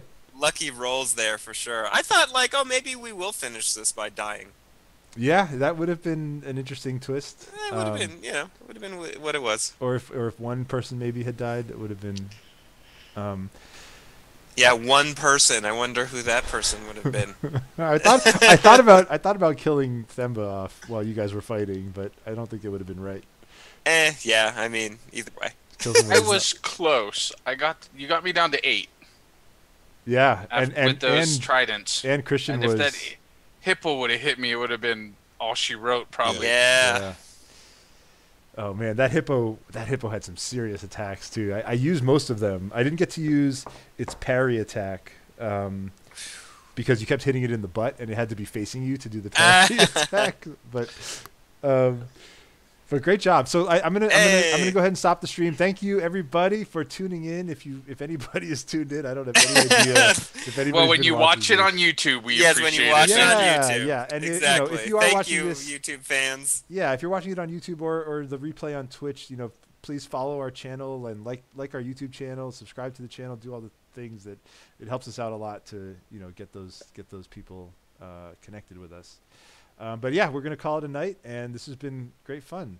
Thanks, everybody. Take Good care, job, guys. Julio. Thanks. And thank you to the Wagadu people for making Yes. such a cool supplement. Yes. Awesome world. Yeah. Yeah, really. That was really fun. We barely scratched the surface. Like, I bet. there's so much.